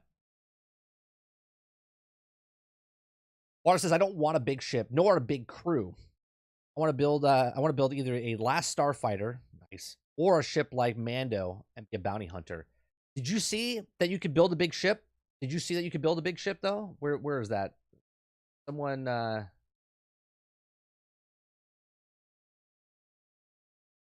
posted.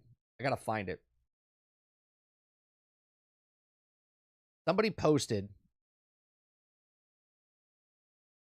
I don't know if we put it in our Discord. But they posted a ship do general. It was Dave that posted.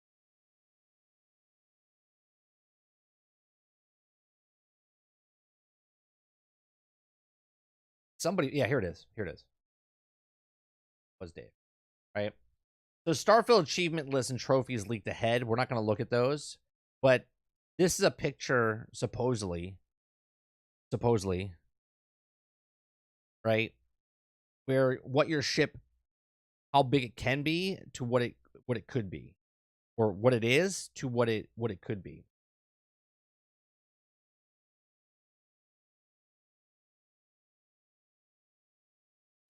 Land in the Commonwealth.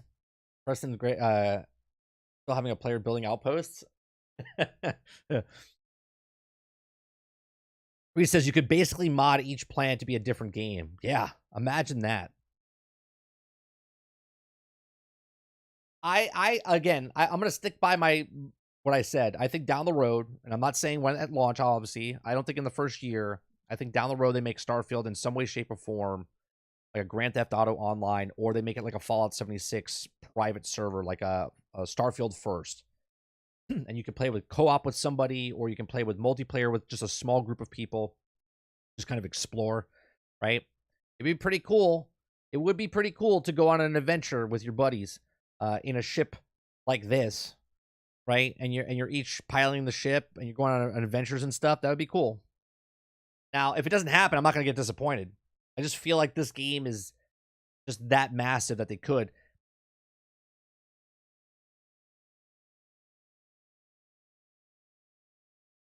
I don't like you build a starship, but the stuff you add to the ship is actually practical and usable.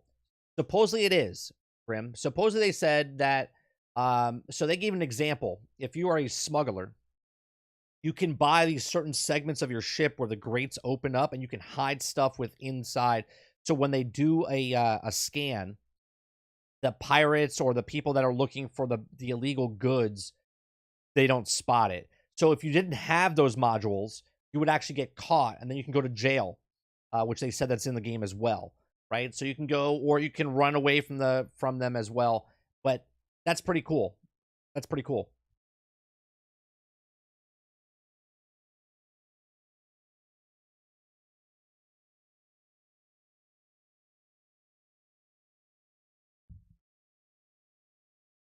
What else we got here? Then we got the guy who stole all the stuff, which now this is from IGN. IGN's talking about this. Starfield leaker arrested after stealing and allegedly trying to sell copies of Bethesda's RPG. Okay, so let's make this a little bit bigger so you guys can see it. So the man who leaked the first 40 minutes or so of Bethesda's highly anticipated RPG Starfield was arrested yesterday.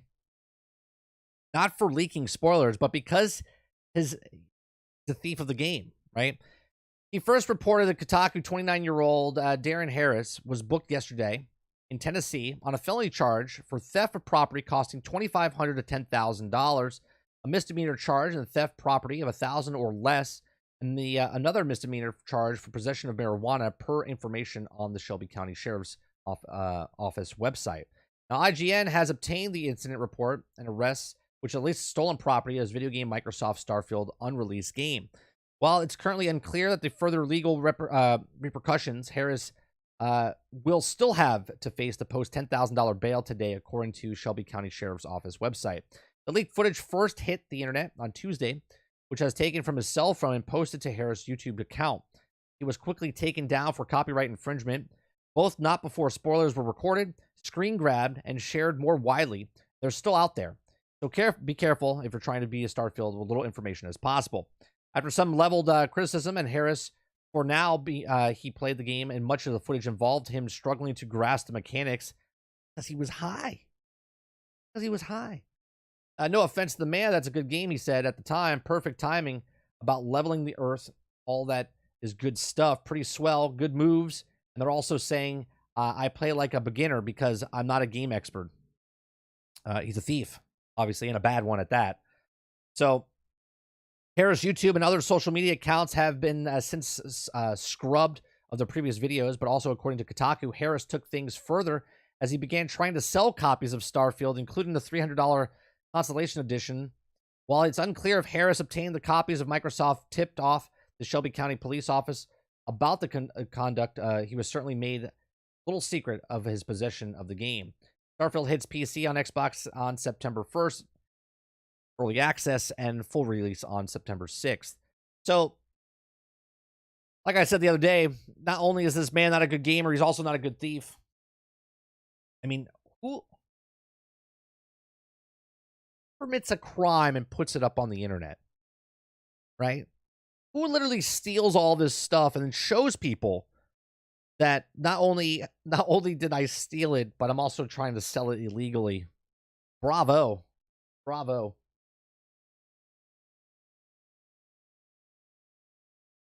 Akuta Papa says, I want people to think about the expansion possibilities of this game. It's literally as easy as, hey, there's a brickyard mining company and surveying the new planet and found the planet is rich. Yeah. This game is potentially, Akuta Papa, it's just ever expanding, right? Just one planet could be a DLC. They could put different missions on different planets. The 1,000 planets that are out there, they can continue just to put more stuff out there, right? It might not be anything there now, but there is later. Or you guys might have been to that planet, but you only went to one spot on that planet, but there was another, mining facility on the other side of the planet,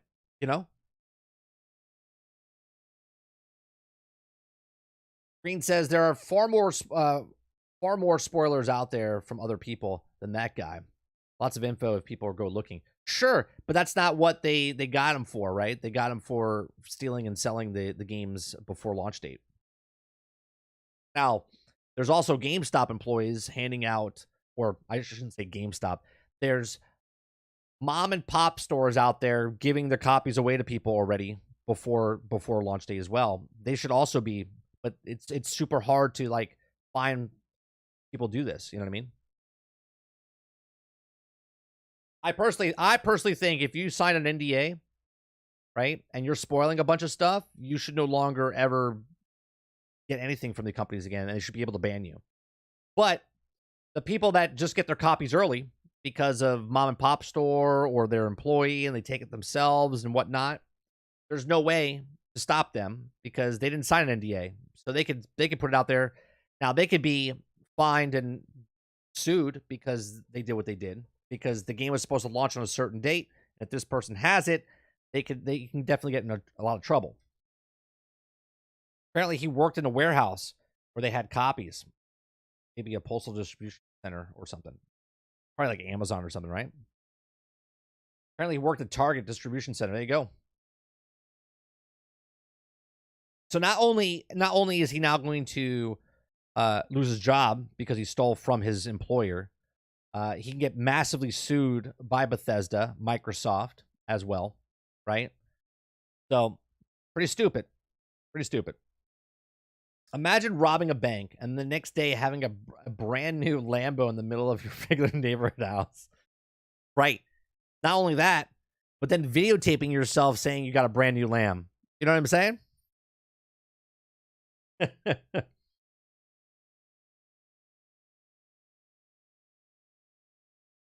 Doesn't it speak to the excitement for the game? Didn't hear about this. Other big title releases. I'm sure it happens. Oh, it happens.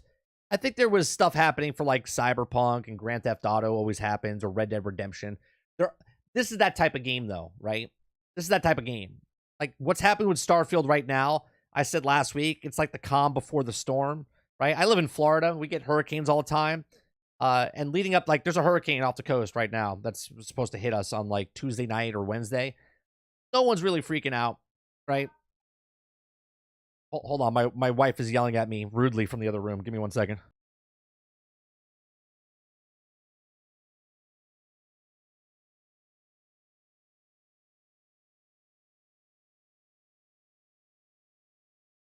Right? So people are not freaking out. Majority of the people, right? My wife has to defend everybody. She says there are people freaking out. But majority of the people don't freak out because it's like a category 1, whatever. Anyway, the analogy is that the storm's off the coast, but it hasn't hit us yet, right? The storm hasn't like hit us yet. So Starfield, the storm, when it hits on August 31st, that's when you're really going to see like everyone hyped up about this. This is like the calm before the storm. Little things here and there. As soon as it gets into the hands of the public, that's when the media is going to explode. There's going to be, if you did a search in Google, there's going to be thousands and thousands of articles and different things that people are talking about left and right.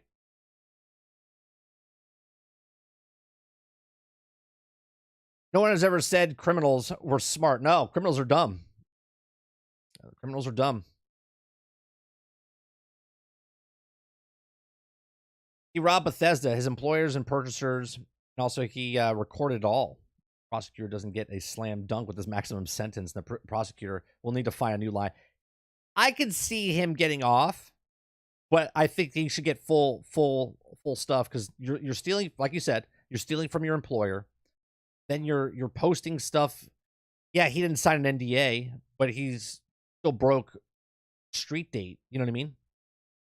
And then he's gouging the stuff, right? It's different if you bought copies of it and then you're selling the copies online, right? Like they did with the PlayStation, right? Someone bought a PlayStation when the PlayStation came out and then they sold it for more money.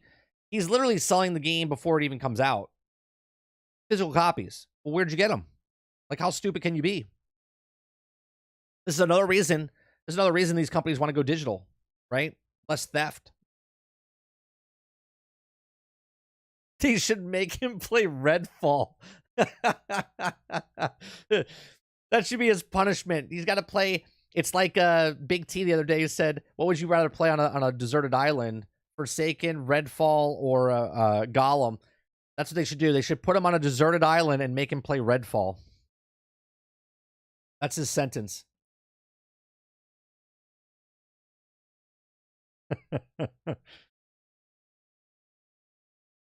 That's true, Sarge.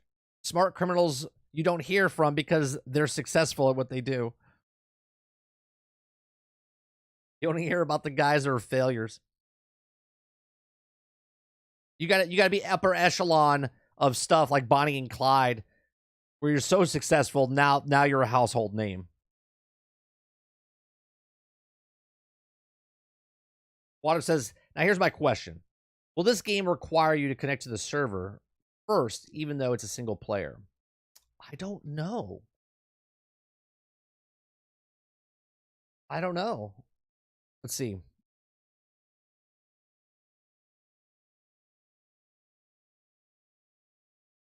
don't think anyone's ever brought that up, have they?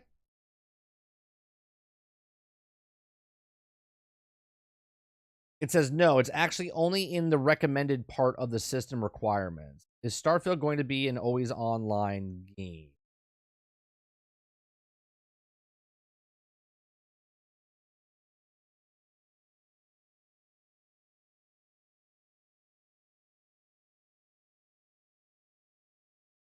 Ask questions.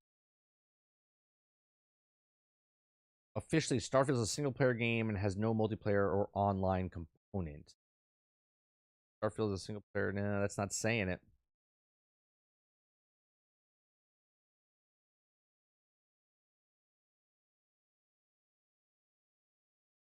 June 12th.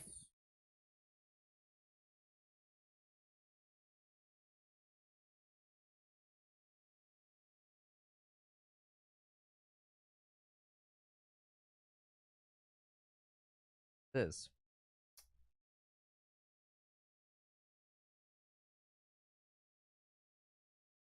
I found an article from 2008.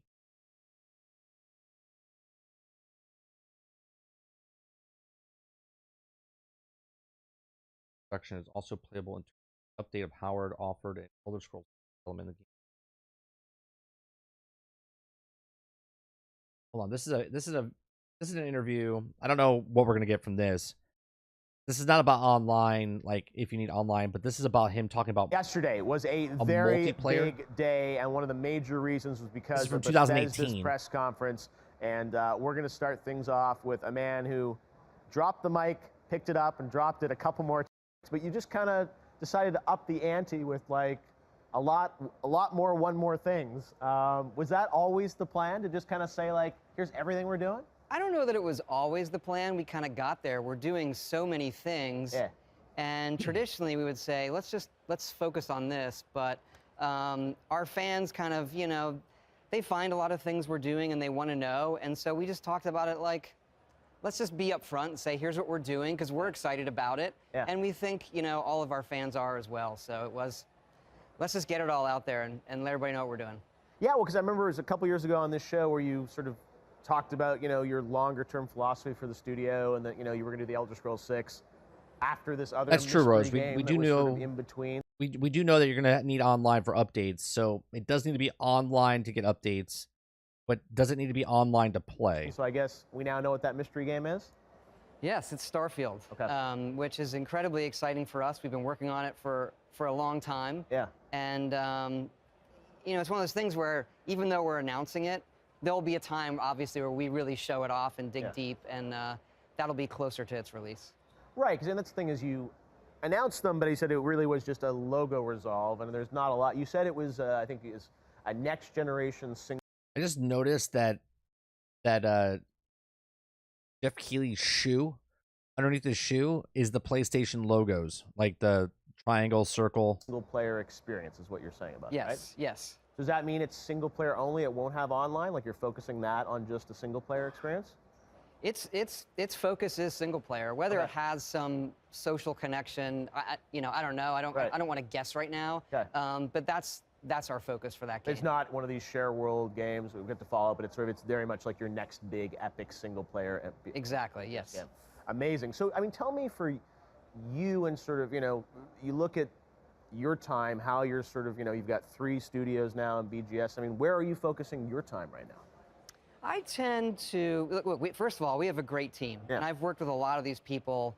You know, the average time is over a decade, and they really know their stuff. So it doesn't take me kind of digging in the weeds on everything. Yeah. I tend to spend my time up front when we're doing a game. You know, creatively, what is this going to be? And then as it's coming in, you know, Fallout 76 right now is dominating our studio's bandwidth because that's the game that's coming out, and we have more people on that project than we've ever had on any project. Which now, just in retrospect, terrible. They had more people working on that game than ever before. Oh boy. But then the mobile game, Blades, is it's amazing, and that's an awesome team. Most of them are in Montreal, but we also do work in Rockville on that game. Yeah. And that's fun to do as well. So for me right now, I'm still a kid in a candy store. You know, I get to look at all of these games and work with all of these amazing people. But is it transitional for you? Because I mean, I think for many times your team, you were focused on kind of one project. It was all in 100% on that. And now you've got, I mean, feels like 4 or 5 things that are sort of competing for attention. Well, the other thing is, I think it's from the outside. It's viewed one way. We always overlapped. Okay. You know, Oblivion into Fallout 3 into Skyrim into Fallout 4 and then Fallout Shelter and doing VR versions. And so this is just, it's a larger scale of that, but it's the same, where we'll do pre-production with a smaller amount of people until the game is really there. Right. And then when we enter production, we move the bulk of the studio to that game, but not all of the studio. And then as it's, you know, coming in to get finishing for shipping, that's where our focus is. So would you say, I mean, Starfield, Elder Scrolls 6, are they in production now? I would say Elder Scrolls 6 is in pre-production, and Starfield is in production. It's a game we've been making for a while. Well, okay, so you're able to play Starfield now. Oh, yes, absolutely. That's a good way to say it. Starfield is playable. Yeah.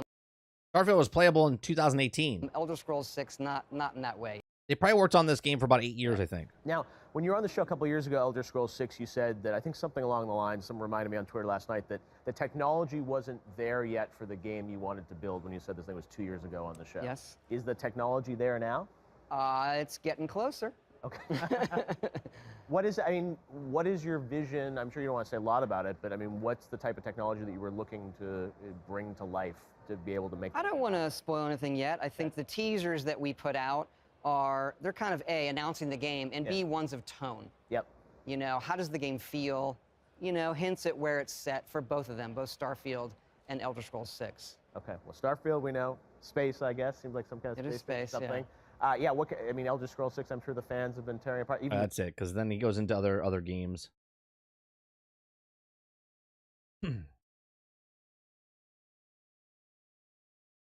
Yeah, I would assume that you have to be online to update, like Dave Rose said. During Fallout 4 development. Yeah, well, Fallout 4, I would assume that a couple of months after Fallout 4 came out is when they started production. Right? Fallout 4 came out in 2015. So I would assume, like, I would say November 10th, 2015 is when Fallout 4 came out. So I would say production went into effect about February or March of 2016. So they probably were working on it for 2 years up to that interview, and now, now we're launching.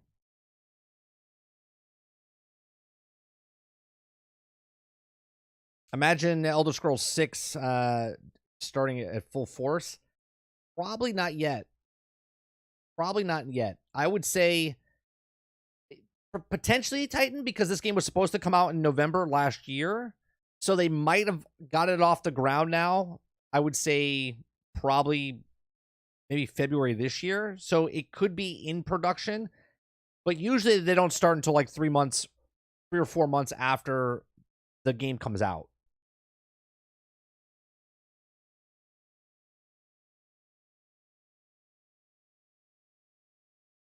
Oh, so you said something about Skull and Bones. Did anybody watch Skull and Bones this weekend? You guys see any footage of Skull and Bones? That game is absolutely garbage. Right? It's gonna dry up faster than paint on a wall.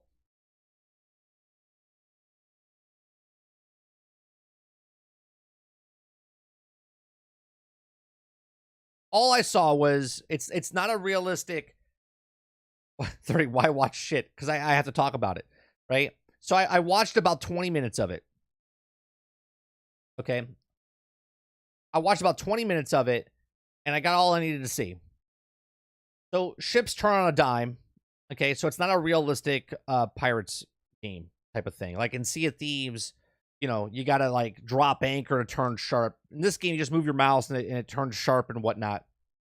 The action of it, you have to like get resources. You battle, you get resources, and you kind of like rinse and repeat. It looks like the game's gonna die really fast. It's gonna go down faster than the Titanic.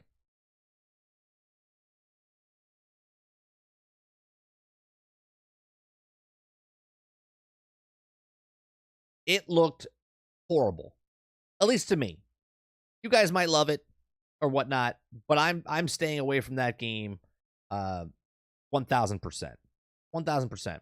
That game is going to be remember, it's an obligation, right? The only reason they're making the game now is because they owe money to Singapore. Singapore gave them the country of Singapore gave them the money to make that game, and they have to bring that game out. It's been changed, I think, 6 times for what it was supposed to be, to what it was, to what it was, to what it was, to what it was, to what it is.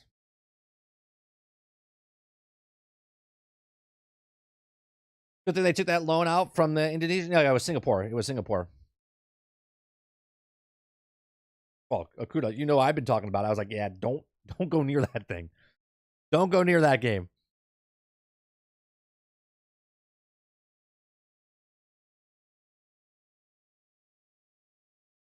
I mean, to the massive audience who don't know inside info, not bad. I mean, it's not a good game. Regardless that it got rebooted 5 times and delayed 6 times. The game itself, fundamentally structured, is just a bad game. But you know what? People are going to buy it. So.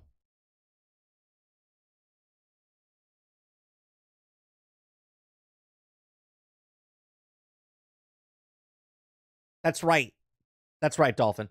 At the last event, they showed us a lot of gameplay of nothing. And 5 guys on a stage playing music of a shanty to the actual game. That's right. They showed us absolutely nothing.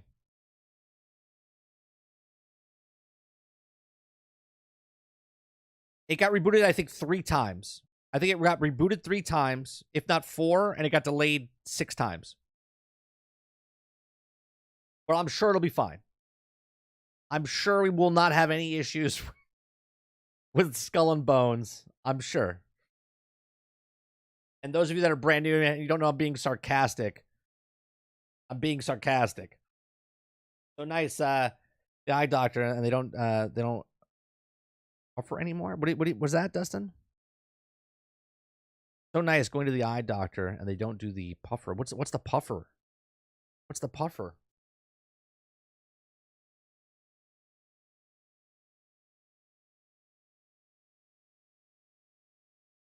Come on, Tim.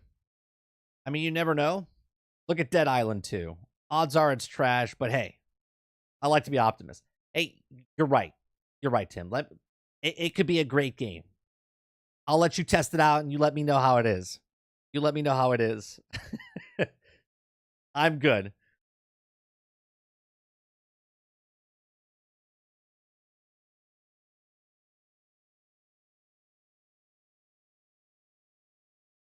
That many reboots and delays? Anyone else is getting Duke Nukem flashbacks? Yeah.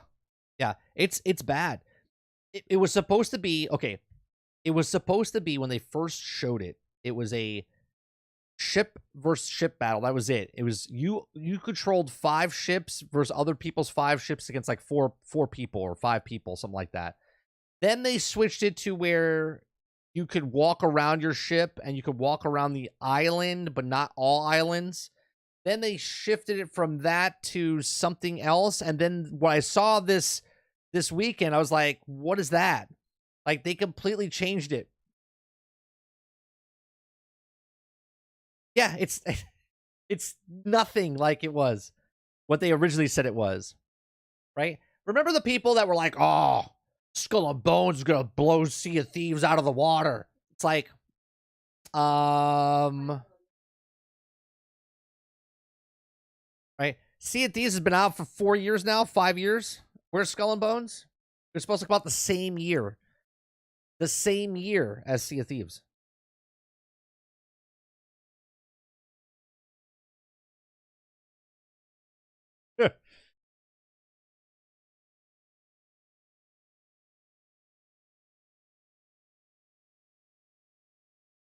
Let's see. Is there any news on Skull and Bones? Let me see. Skull and Bones, 8 tips for Skull and Bones, everything we know so far. 6 days ago. Skull and Bones, hands-on preview. Hey, do they have a video of it? Let's see.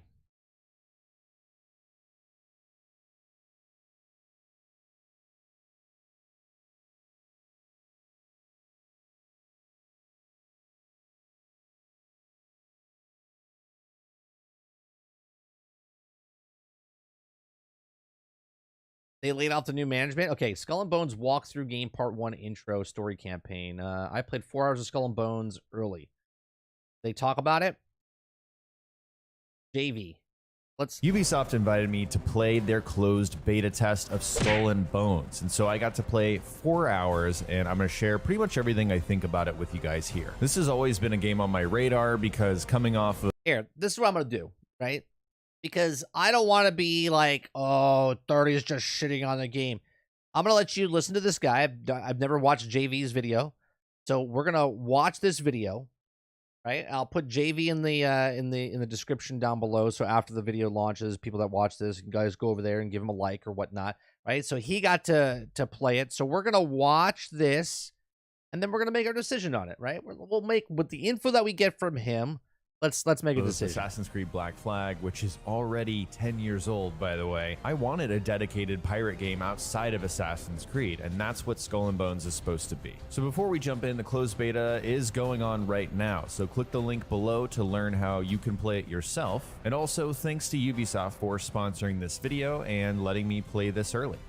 I think more than almost any game out there, Skull and Bones needs a little context before you talk about it, because this thing was announced forever ago. We've seen it in various different stages. I actually played Skull and Bones at E3 2018, if you can believe it or not. We know it originated, the idea, as a Black Flag DLC, and then it got spun off into its own sort of live service separate game in Skull and Bones. Last year around E3, when Ubisoft did their thing, they showed off gameplay, and I was pretty vocally critical of this. You know, I was just like, this looks like a mobile game. The font looks terrible. The UI is messy. So to be completely honest, I came into this with low expectations. I just wasn't impressed by what they showed us last year. Now they've had 1 full year to make this game better, to polish it, to iterate on it, and you know, get this closer to what it will be on launch. Before I played, I got to watch this video where they talked about how they invited like either 200 or 2,000 creators and just Ubisoft fans to play Skull and Bones in their alpha phase and give feedback. And the biggest thing they listened to and added is a narrative. This game wasn't really the best to be played solo. Now it's something that you can enjoy it by yourself if that's how you want to play it. So going in, my question obviously was, is this better?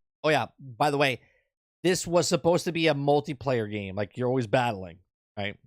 Does this play better than that gameplay that I thought didn't look very good? And the answer, at least for me, is yes and no. I think the first thing that was very striking to me was the graphics. It's a pretty game, very much like every modern Ubisoft game. If you look at the environment, if you look at some of the very up-close textures and the way the water moves during, you know, combat, there's some pretty stuff going on here. I think graphically it's very pleasing to look at, and if you're going to play this on a big TV, yeah, I think it's going to be that spectacle kind of thing. You're going to be like, wow, you know, this is a pirate game. I think it definitely succeeds at that. I've especially enjoyed the way you can swap positions, so you can stay in sort of the standard, you know, third-person view, if you will, and then you can go back to your first person and watch your guy, you know, spin the wheel, look at your crew, look at your monkey. You get a lemur pretty early on in the game, but you can also go to the cockpit if you want to use that to use your spyglass and kind of look around. So that sort of experience is fun. At the same time, these faces, they don't look very good. There's a lot.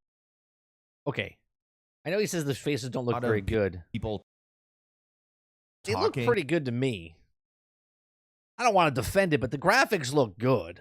And I guess that's because of the feedback with, like, how picky are we getting here? Each their own. Each the narrative and so on and so forth. But these, very similar to what I thought about Far Cry 6's characters. They just look like Play-Doh people. They don't really convince you that they are actual characters, you know, that have motivations and exist in any real sense. They just feel like ambient quest givers that are talking at you. And I actually had to write down one of these lines of dialogue that just kind of threw me for a loop. Ever kill a person with a knife? I was talking to another trader, and she just all of a sudden says this. I miss cake. In the grand scheme of things, does this matter? No, not really. But I think if you're trying to like convince a player, if you're trying to immerse them in like a piratey world, I'm not sure if this tone works. And look, they initially didn't plan for this much narrative or probably this many NPCs even talking to you. I'd imagine they're banking on the fact that Skull and Bones is going to be mostly a game that you hop on and play with friends or just in a very like... Or not play. Skull and Bones is gonna be that game that nobody plays. Multiplayer sense where you're trying to interact with people and form groups or maybe just attack people on the open seas. You're not spending all this time talking to these people, so it really doesn't matter. But the problem is you kind of are. Your exposure to these NPCs is, I mean, at least in my time, pretty constant. I was going up to these people, trying to find the blueprint that I needed to upgrade my ship's weapons and doing different tasks and missions for them. The presentation here, I think, matters, and I don't think it's at a very good state right now. I think they need to spend more time on it. Let's talk about the story. Spend more time on it. This game is second to Beyond Good and Evil. Right? This game has been in development for 10 years, where Beyond Good and Evil has been in development for 15 years. Story. What are you actually doing in this game, since they did add that after community feedback? In the very beginning, you have this epic fight against the British in a massive ship, and honestly, this moment, I was like, oh my god, this game is incredible. And unfortunately, it never really got back to that much of a high. I guess that's them trying to... Well, that's good. So it felt really good at the very beginning and never got back to that point. Angle the carrot and show what you eventually can do. Anyways, we'll talk about this later. But you end up losing the fight, shipwrecked, and then you find your way to this pirate island ruled by a pirate named John Scurlock, and he's sort of the kingpin. So if you follow the main path, you're basically just running errands for him and proving your worth as a pirate and, you know, building your infamy, which is the progression system. And there's like a couple ranks within each title, and when you hit the next like milestone and become, let's say, a brigand instead of a rover, then you unlock a ton of different stuff, like a new ship, new cosmetics, new blueprints for you to build. As your infamy progresses, that'll unlock new blueprints, which is just better versions of what you already have. And in order to craft that stuff, you need resources. Now, there's a couple ways of getting resources, but pretty much everything you do in the game gives you resources. You can go out on your own and manually collect them via these mini games. I'm out right here. I'm out right here. It's a resource game that I can't get out of my boat. I just stay in the boat. You can discover trade routes as you're sailing around and then look carefully to see which boats are carrying what and then sink the ones that you need that have the resources. And you can just complete main quests and side quests because these quest givers will give you the resources that you need to upgrade as a reward. Generally speaking, I think this system works just fine. One thing I did, however, waste a lot of time on was trying to manually go out and get... That's right, Tony. I draw a line. I'll collect resources on planets in a spaceship, but not my pirate ship. Resources and then try to refine them. I think the best way to get resources in this game is to just do quests because they give you some pretty advanced stuff and you get infamy from those quests. So it just kind of makes sense rather than wandering off on your own to collect resources manually. Speaking of, this is another gripe I have with the presentation, and I don't know what the choice is here, maybe a lack of resources, or they just thought it would be too tedious to do this, but the little mini games they've created here to collect resources. They're mini games? Oh my god. I don't know about these. For example, I'm trying to collect this resource that's on the coast here. This is what it looks like to collect a resource.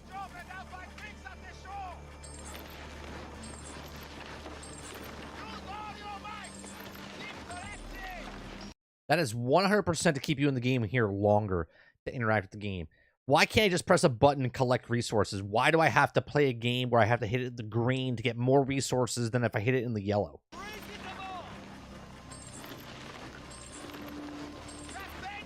This is something that I noticed in the 2022 gameplay reveal during their E3 presentation and wondered why. Like, why are we doing this mini game instead of having something a little more hands-on, or at least from a presentation standpoint, something with better animation? You know what I mean? I get it. This is just resource gathering, right? Like, it's not that important. At the same time, why can't I see my crew go out there and sort of cut it down and bring it back with me? Why can't I hop out myself with a pickaxe and go mine a piece of ore and then hop back on the ship? In the presentation I saw before playing the closed beta, I was just wondering, why can't I just press A and collect resources?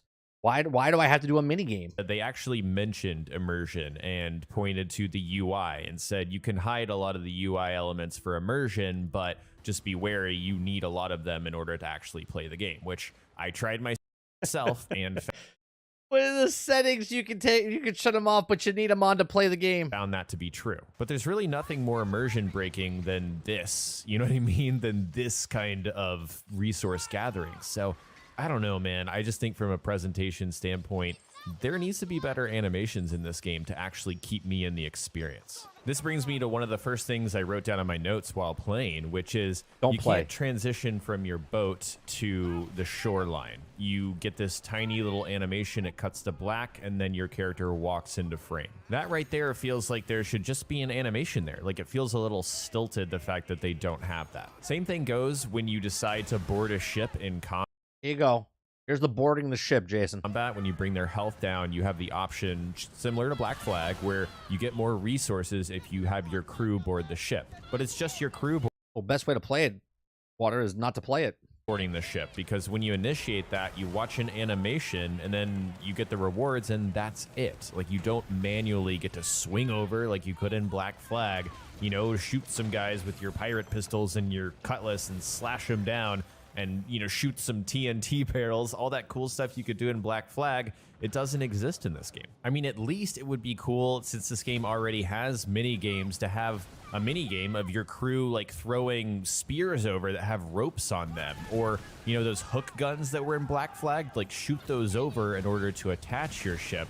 You know, just something a little bit more, because rolling up to another ship, clicking a button, and then The answer, Tim, is you wouldn't.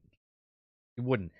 The fact that the same developer that made Black Flag doesn't know why Black Flag was good is mind-boggling to me. Do you know what I mean? Like, they made Black Flag. They wanted to do a spin-off, and they made it nothing like Black Flag. Automatically gaining all the rewards, and then that's it? I don't know. This just wasn't satisfying for me.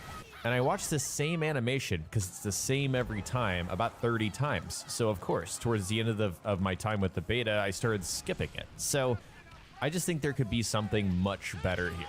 There's another mechanic in this game where I expected, you know, a bit better presentation, and that's the plundering. So there are certain outposts around the map that have resources, and each outpost is ruled by a faction, so you might do it for that reason for a quest. But when you initiate a plunder of an outpost, you see a cutscene of your, you know, crew getting off the boat and rushing, but you got to stay behind in the ship, and you have to defend the waters around it.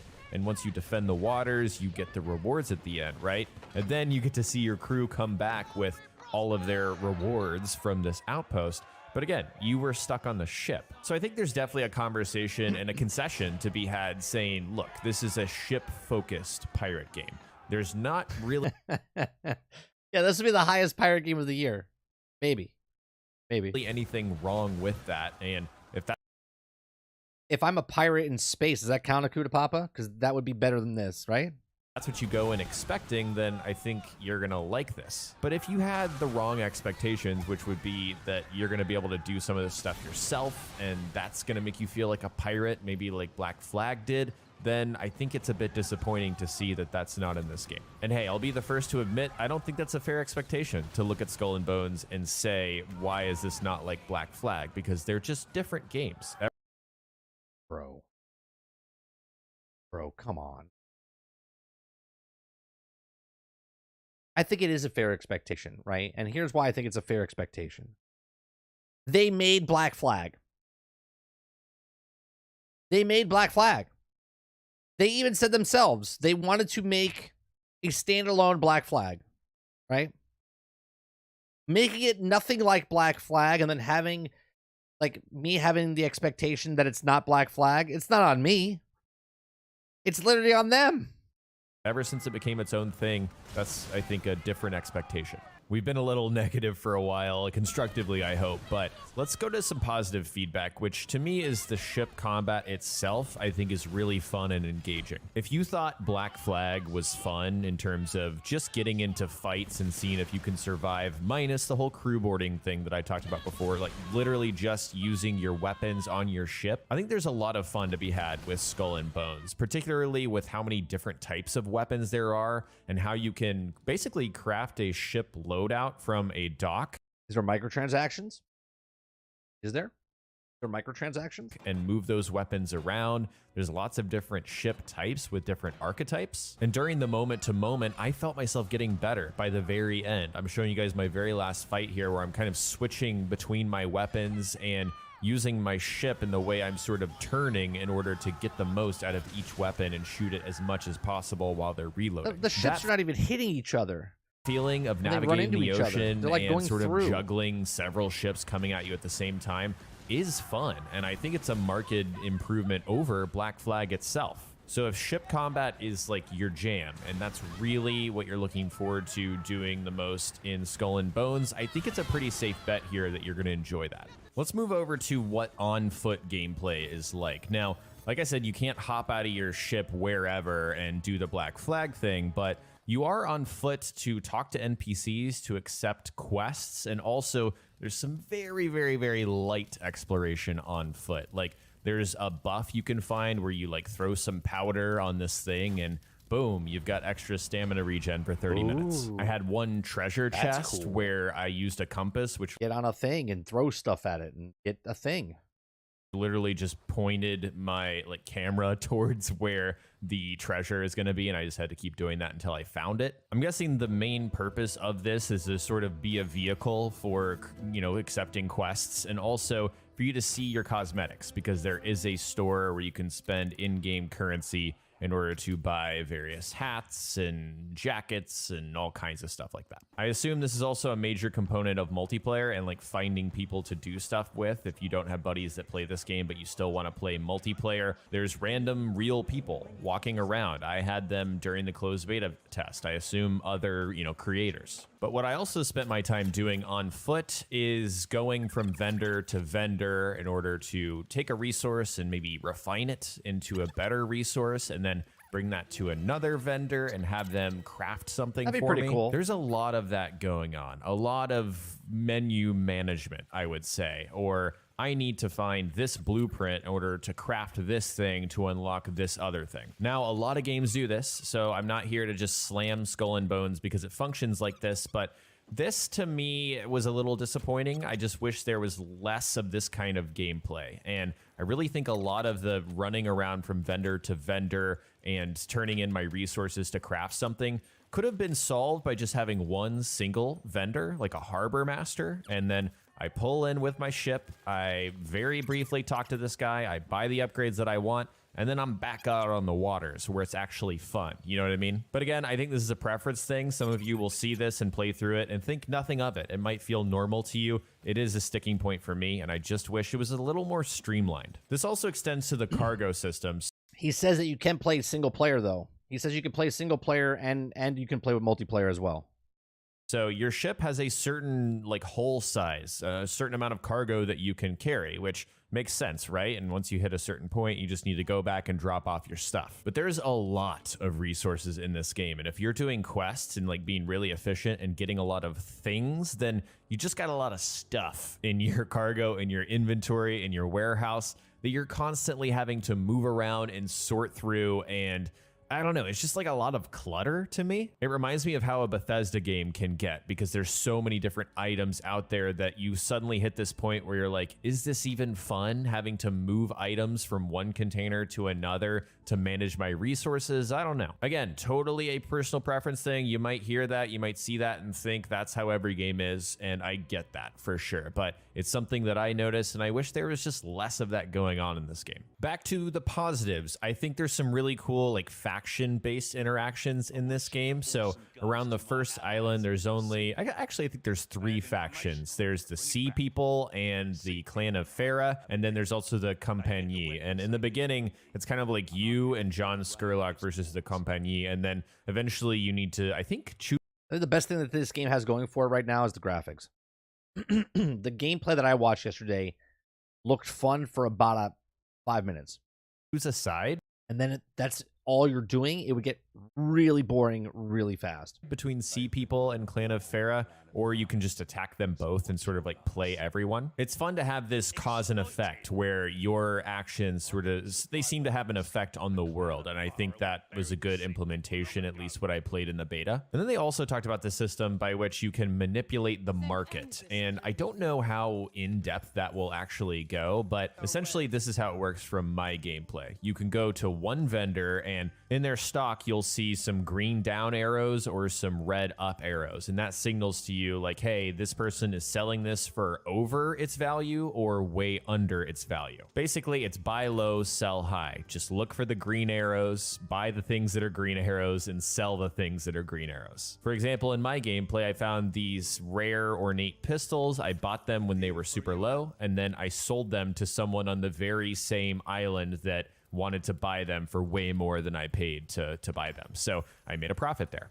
Is that truly, like, air quotes, you know, manipulating the market? I don't know about that, but maybe there are some systems down the line where you can set up trade routes and, you know, sell things for a profit. I don't know. But yeah, that was a small little thing that I found myself enjoying. There was also, I think, plenty of content in this beta that I did not check out. For example, I didn't do a lot of the side quests. Again, that's a regret that I have with my experience. I was trying to get materials, you know, manually instead of just doing quests, which give you much better rewards. There was also a bounty mission, which I found was too difficult for me. There was a world event where I was supposed to attack this convoy, and I just got absolutely obliterated. I tried to call for help, but by the time they got there, I was already dead. After a certain rank, there was a like sea monster event that showed up. Again, I didn't play enough in order to experience that for myself. And there's some sort of ghost ship event plowed over the other boat in front of so them. there's still plenty of stuff that I didn't do in this beta that might have,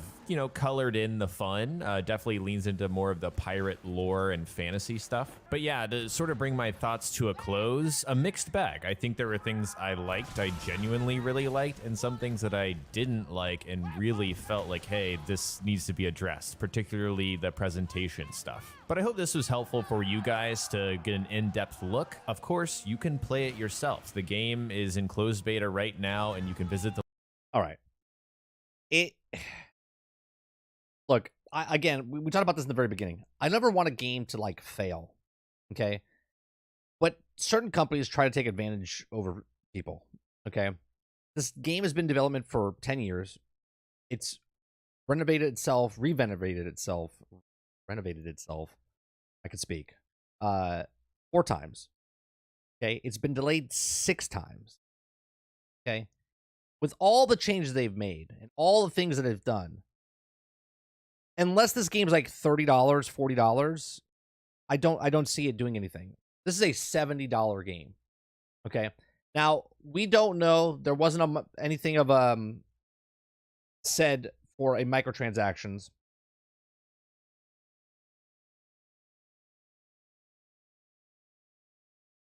I don't know if there's microtransactions. I can't seem to find it if they said it or not.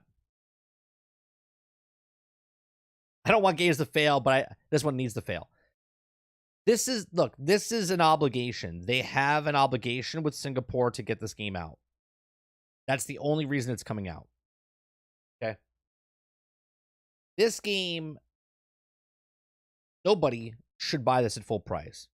Okay? You could do what you want with your money, but I'm letting you know, you shouldn't buy this game at full price. If it comes on sale, buy it later, down the road, after you find something. There's plenty of games out there that have put their time, right, that actually care, that want to earn your $70 now in video games, or independent titles that are charging $40 or $50 for their game. Okay? Do your research. Do not buy this game blindly because you like pirates or whatnot. Okay, I'm trying to be nice, right? Giving you guys warnings. Do not buy this game when it comes out. Okay, let it prove itself by reviews coming out and people talking about the game before you actually spend your money on it, because you don't need this game day one. You don't need this game week one. So be warned about Skull and Bones, because it's changed so many times. It's like Anthem. Anthem changed multiple times before they knew what the hell the game was, right? In development for 7 years. But really, when they found out what it was, they only worked on it for 18 months. So.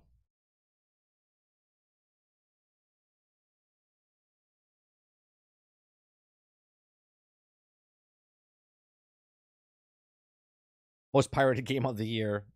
Gotcha. I just don't understand why they went so far away from what Black Flag was. It looks like to me that they thought something was going to be popular, and they went, no, let's swap it and change it. And then they're like, oh, this is going to be popular, and then they saw that wasn't going to be popular, so they changed it again. It's just sad. Really sad. Because we were all like, 2 pirate games coming out in the same year? And then here we are 5 years later, and they still haven't brought it out.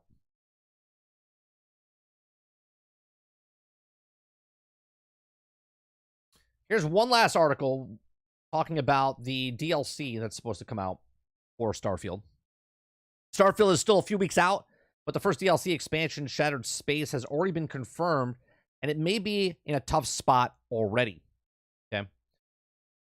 So along the patches needed to fix the probable bugs in the game at launch at Starfield, we also set to receive at least one post-launch DLC expansion titled Shattered Space.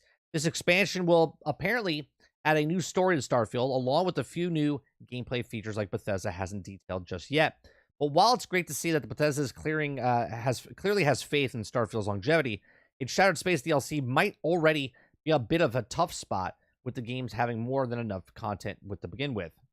Now, from everything that the fans have seen so far, it seems like they have Starfield is going to be a gigantic video game, according to Bethesda.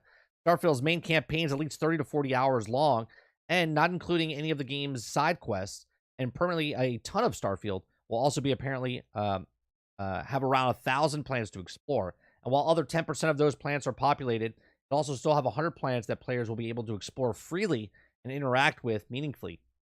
Even with these 100 planets features just a handful of buildings, that's still a lot of open ground to cover. But that's not just Starfield's open world. They're expansive. Starfield is also set to feature a plethora of complex gameplay systems, interweaving with others, and they're also ground combat, which is also in itself a few different melee and range systems in play. Those are ship combat, space exploration, ship customization, potential space race, and also a whole new slew of gameplay systems that Bethesda is still presumably keeping under wraps. Starfield will also feature an extensive trait and skill system. All this evidence points towards Starfield being an absolute juggernaut of an RPG, and one of the players presumably spends hundreds of hours enjoying, and with 100 of hours of content already available at the get-go, it makes the concept of a story DLC expansion a bit redundant. Though it doesn't have a release date just yet, it seems likely that Starfield Shattered Space expansion will launch early next year. And if it's also a case that it also seems to be a safe bet, they assume that the Starfield player base won't be finished with the base game of content by the time the DLC releases. Releasing at the start of September, Starfield has a pretty clear stretch, both leading up to the launch of the following it, but also in October, the video game industry is about to get a whole lot of busier with other who hasn't finished Starfield has been probably out in the runtime for as long as possible while jumping between the rest of 2023's releases. So when Shattered Space does eventually release, it's likely won't make as much of an impact as many players will still be exploring Starfield's base game galaxy with over 30 hours of their main story content. So I guess the article is saying that the DLC is a bad timing for it, and I don't know about that. I mean, obviously people are going to be exploring and doing what they want, right? And I'll take another game that's completely different than this, which I play quite a bit throughout the year, right? Off stream, on stream. I play a game called SnowRunners, which constantly has let's just say that their map is very slow moving with all the obstacles and things that you have to do. And to say that a lot of people won't finish the main campaign before they move on, that's like in SnowRunners. They constantly have new content coming out. And it's good. The regular content's good, and the new content is good. So people pick up the DLC, and they'll buy it right away. And maybe those small percentage of people will finish it, because a percentage of people will just do beeline, I should say, the main story and be done with the game. Everybody else will kind of just explore and whatnot. Other people won't ever do the main story. They'll just kind of explore and whatever. But to say that it's bad to have DLC come out so soon afterwards, the only downside I see to that is people would be like, oh, well, you could have just included that into the game type of thing. So I do believe they wait like 4 months before that comes out at bare minimum. But I don't think it's a bad thing to have DLC come out shortly after, just because people won't be done with the main campaign. Because we don't know if this is a standalone DLC or if just another story on top of other things. So let's just say someone buys Starfield down the road 6 months from now. This DLC is already out. So now they get the base game and then they have this game. This game or the DLC is just another thing they could do out of order in the big grand scheme of Starfield. I think Akuta Papa kind of brought it up earlier, right? With the DLC that they have, they're just endless opportunities to make more DLC, more stories, more lore, more where your character that you build for Starfield is just gets to explore more of the galaxy. I think it's a smart decision to have, especially if they are not leaning more towards on monetization as far as cosmetics go, but they're leaning more on monetization of DLC, right? Destiny does this stuff all the time, and it works just fine. That's what I'm saying. I don't see why it would be a bad thing to put. The only pushback you get is if you release the DLC too soon after launch, then people can claim that you held it, cut it from the main campaign, right? Now the question is, how much are these DLCs and stuff? Is it $30 for the DLC? I'm not sure. Only bad if it's too early and cuts the monetizations. Right. Which they're already including in the $300 edition for it. So I would assume that the DLC is like $30, $40. Look, if you like the game and there's more stuff for that game, you're probably more reason to buy it. Who played Borderlands 2 here? Right? Who played Borderlands 2 here? Or not Borderlands 2. Who played Borderlands? Right? And then how many of you bought the Borderlands DLC that came pretty quick after launch, right? For Borderlands 1 and Borderlands 2. No one had a problem with that. Nobody had a problem with that. Why?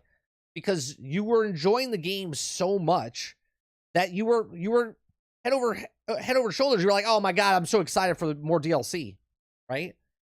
So I don't see a problem here. I don't know why they would say that it's got problems, but each their own, I guess. More DLC coming out for a game, even Destiny, when it came out, right? Dark Below, House of Wolves, Taken King. What was that? Taken King, Rise of Iron, and there was one more. I'm missing one, isn't there? Right? Plenty of DLC over the years, just constantly come out. I would think it'd be pretty cool if they came out with more DLC.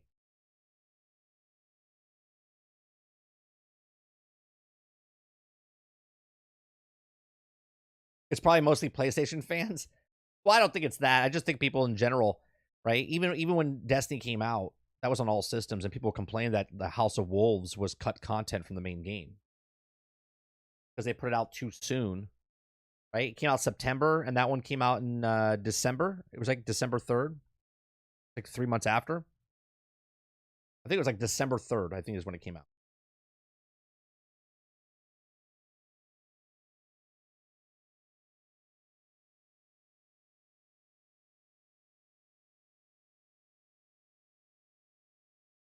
All right. We covered a lot of Starfield today. Lots of Starfield. We'll probably get more Starfield stories throughout the week leading up to Starfield. My coverage for Starfield is going to be this, right? I am going to play Starfield on stream, live stream, right? But the content that I'm doing for Starfield, I'm going to be working on recording footage of Starfield and then making videos. Not like I'm making it a television show is what I'm trying to do. So I'm going to make a first episode of Starfield. So you're going to watch me play live, and we're just going to look at the character customization. We're going to explore the world, but I'm actually going to play a character, and then I'm going to edit it and stuff, and then put it out there for you guys to watch as like a 20-minute episode type of thing. So that's what I'm going to try to do for Starfield. And if it works out well and people like what I do with that, then I'll make more episodes of Starfield. So it's going to be the adventures of Jack Burton in Starfield. It's going to be like a captain's log type of stuff. right? So that's what we'll be doing with Starfield. Dave Rose says, I'm one of those people that any game with DLC talk makes me wary because they definitely cut out of the game. Right. It all depends on how fast they get it out when the game launches. Like, what is your cutoff, Dave Rose? You know what I mean? Is it like 4 months, 5 months, 6 months type of thing? D1 was September. Proto was November, December. House of Wolves was February, March. Yeah, they came out. I'm pretty sure House of Wolves. It's been a while. I mean, Dark Below came out on December 3rd. You see. Oh, it's December 9th. December 9th, and then House of Wolves came out, I want to say March 6th. Oh, May 19th. I was way off there.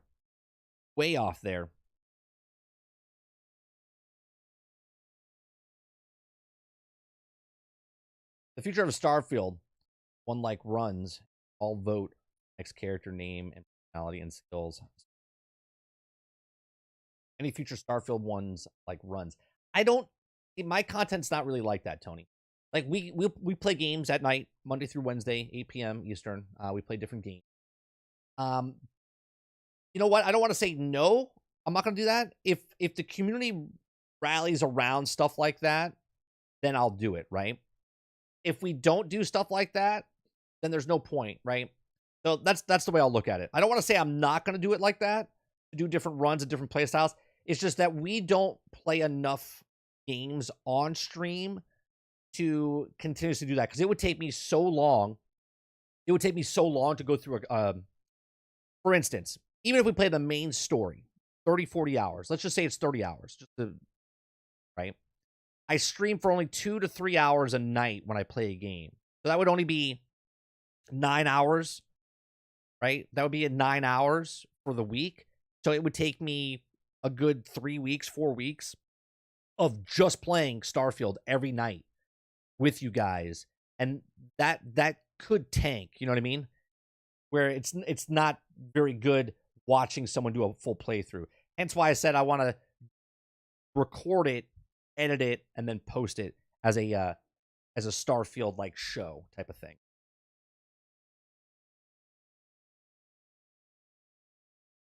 Elden Ring should have an expansion now. I think FromSoft misjudged the game's reception. That's another big discussion. Are you saying it needs it? Right? Does Elden Ring need DLC though? I mean, I think there's a lot of content there. Now, I guess you could say, does Starfield need DLC? That's hard to judge because no one's played it yet. But does Elden Ring need DLC? It'd be nice to have DLC for it, but does it need it? Because there's a lot of different builds that you can build with that. Oh, I know it has a development in. What I'm saying is it should have been. He's saying it should have been out. What I'm saying, does it need it? Does Elden Ring need it? I don't think it does. Obviously, people would buy it because they had a grand time with it. I'm okay if expansions come out like years and years afterwards and brings that game back to life. I would rather them do that than make a remake of the same type of game, you know? Should be fun. How many of you guys, let me make a poll real fast. Let me make a poll. How many of you, let's see, start a poll. How many?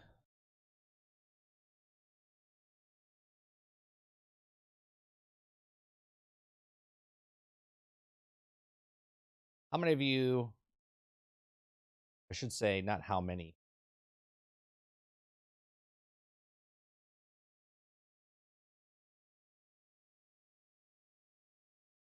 Are you interested in Skull and Bones? Hit the vote real fast. We're going to do another poll after that. Are you interested in Skull and Bones?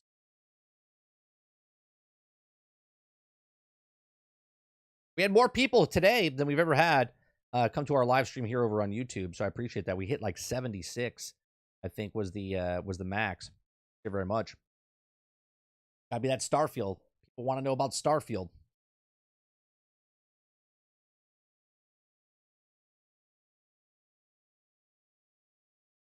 Oh, of course, Jason. Like if you like a game, you want more of it. What I'm saying is that if they said that Elden Ring wasn't going to have DLC, I think people would be disappointed. But at the same time, the game is just so beloved that I think people would just be like, I'll just play it again.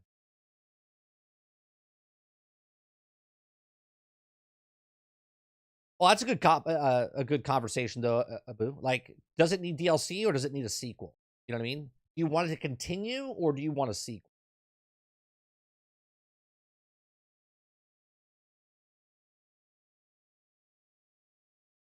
People want Elden Ring DLC because they want more backstory, some of the characters.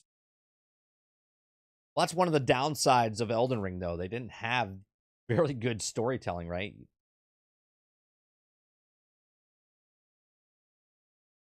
Jason says, I like the FromSoft still hasn't released it because it confirms it's all brand new and not cut content from the original game. True.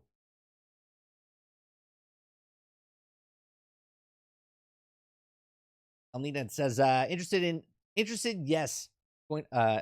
Interested, yes, I am going to buy it. Probably not. Interested, yes. Am I going to buy it? Probably not. We're all tweaking for Starfield, yeah.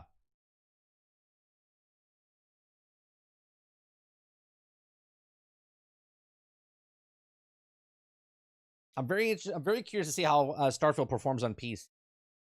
Actually more interested to see how it performs on the Xbox One through the cloud. It's coming through the S blades, like the Xbox Series S blades. But I want to know. I'm interested to see how that runs.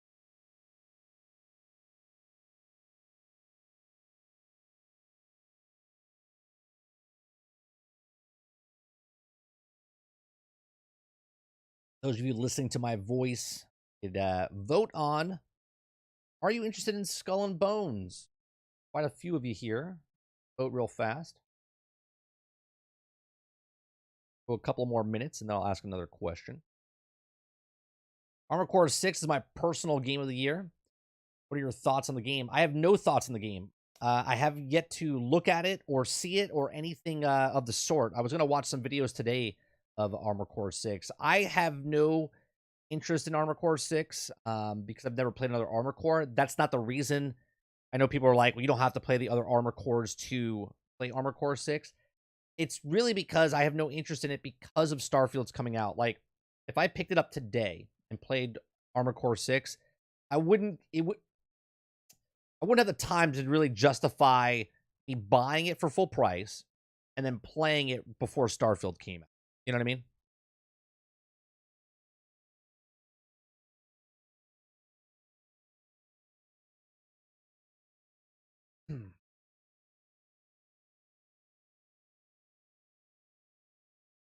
Starfield's hype overshadows Armored Core 6 for me.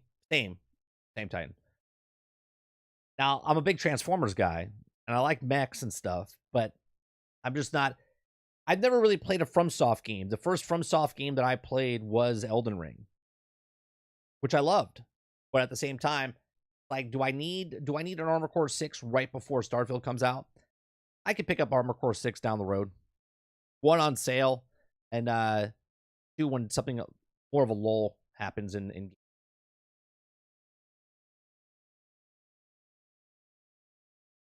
So do you think we have another poll going on in our Discord, right? We have another poll going on our Discord, and right now, the games that are leading the nominations, right? The nominations for our poll is right now we have Hogwarts is leading it with 20 votes.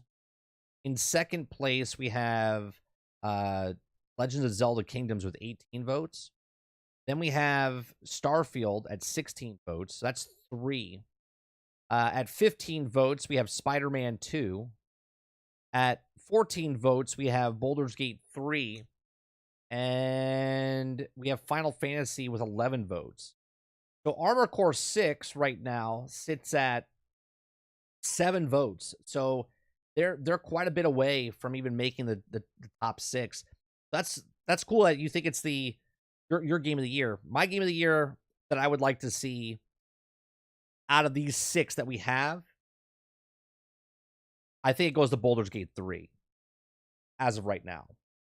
But as a nomination, I mean, you could swap out Final Fantasy 16 with Armored Core, or you could swap out, I hate to say Hogwarts, man, but Hogwarts might get shunned, but I think Hogwarts is going to get the nomination. I do think they're going to get the nomination.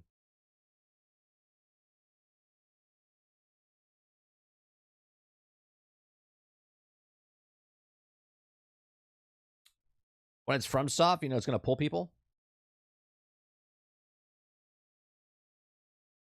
I argue if you love the difficulty and you would enjoy Armored Core even more, Elden Ring requires awareness across the XY axis. AC requires awareness on the XYZ. So are the bosses...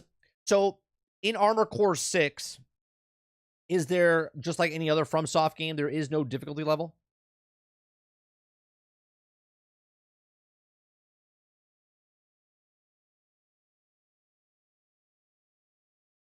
Dave Rose says, out of those, mine is definitely Spider-Man 2.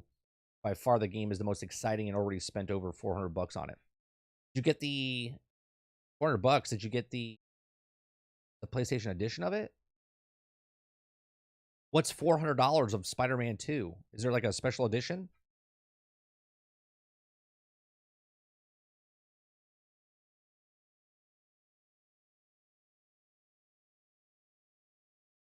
Yeah, no difficulty settings.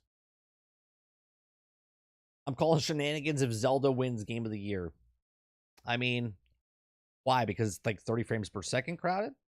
And Zelda's a beloved franchise. And they raised the bar from the last game.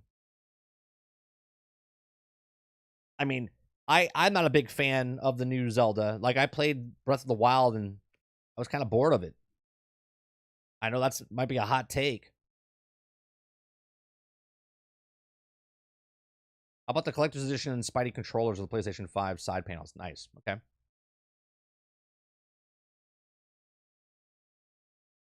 There's a New Game Plus mode, but that's supposed to be harder. Yeah. New Game Plus is always a little bit harder.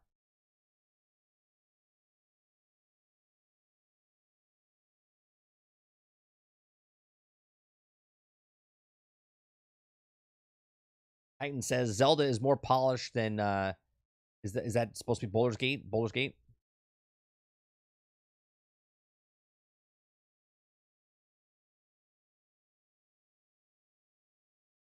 Yeah, they raised the bar about 2 frames, and I've played almost all the Zelda games. The combat is the most in those games not very good. But I would assume, right, Crowded, that they're taking, and again, I'm giving the benefit of the doubt of the industry. The industry, when they vote for Game of the Year, they're looking at the game as a whole, not just like the combat or not just like the voice acting. At least that's the way I would judge it, right? I don't know if they are, though.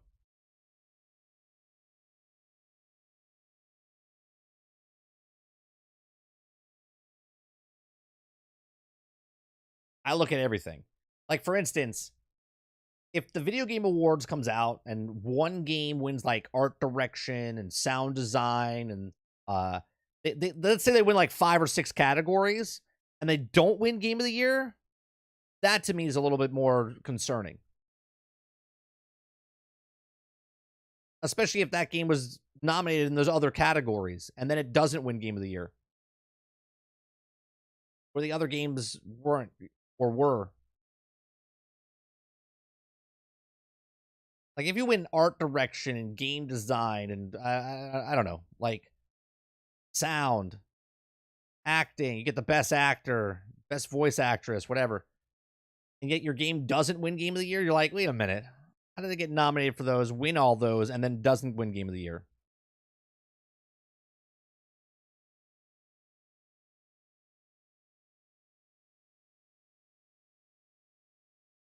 That's usually the case. Sweeps awards, but the big Game of the Year overall award. Yeah. Watch Hogwarts get the most awards, but no Game of the Year. I can see that happening. I could see that happening for Kudapapa for Hogwarts. The art direction and stuff in that game, the sound design, gameplay was great. Well, I think most times it is like that, Dolphin. I lost hope in a lot of the award shows because when I worked in the film industry, we would see a lot of stuff happen.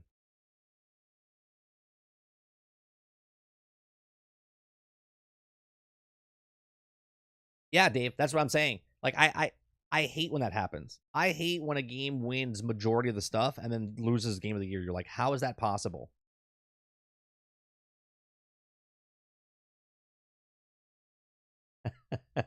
Most controversial award goes to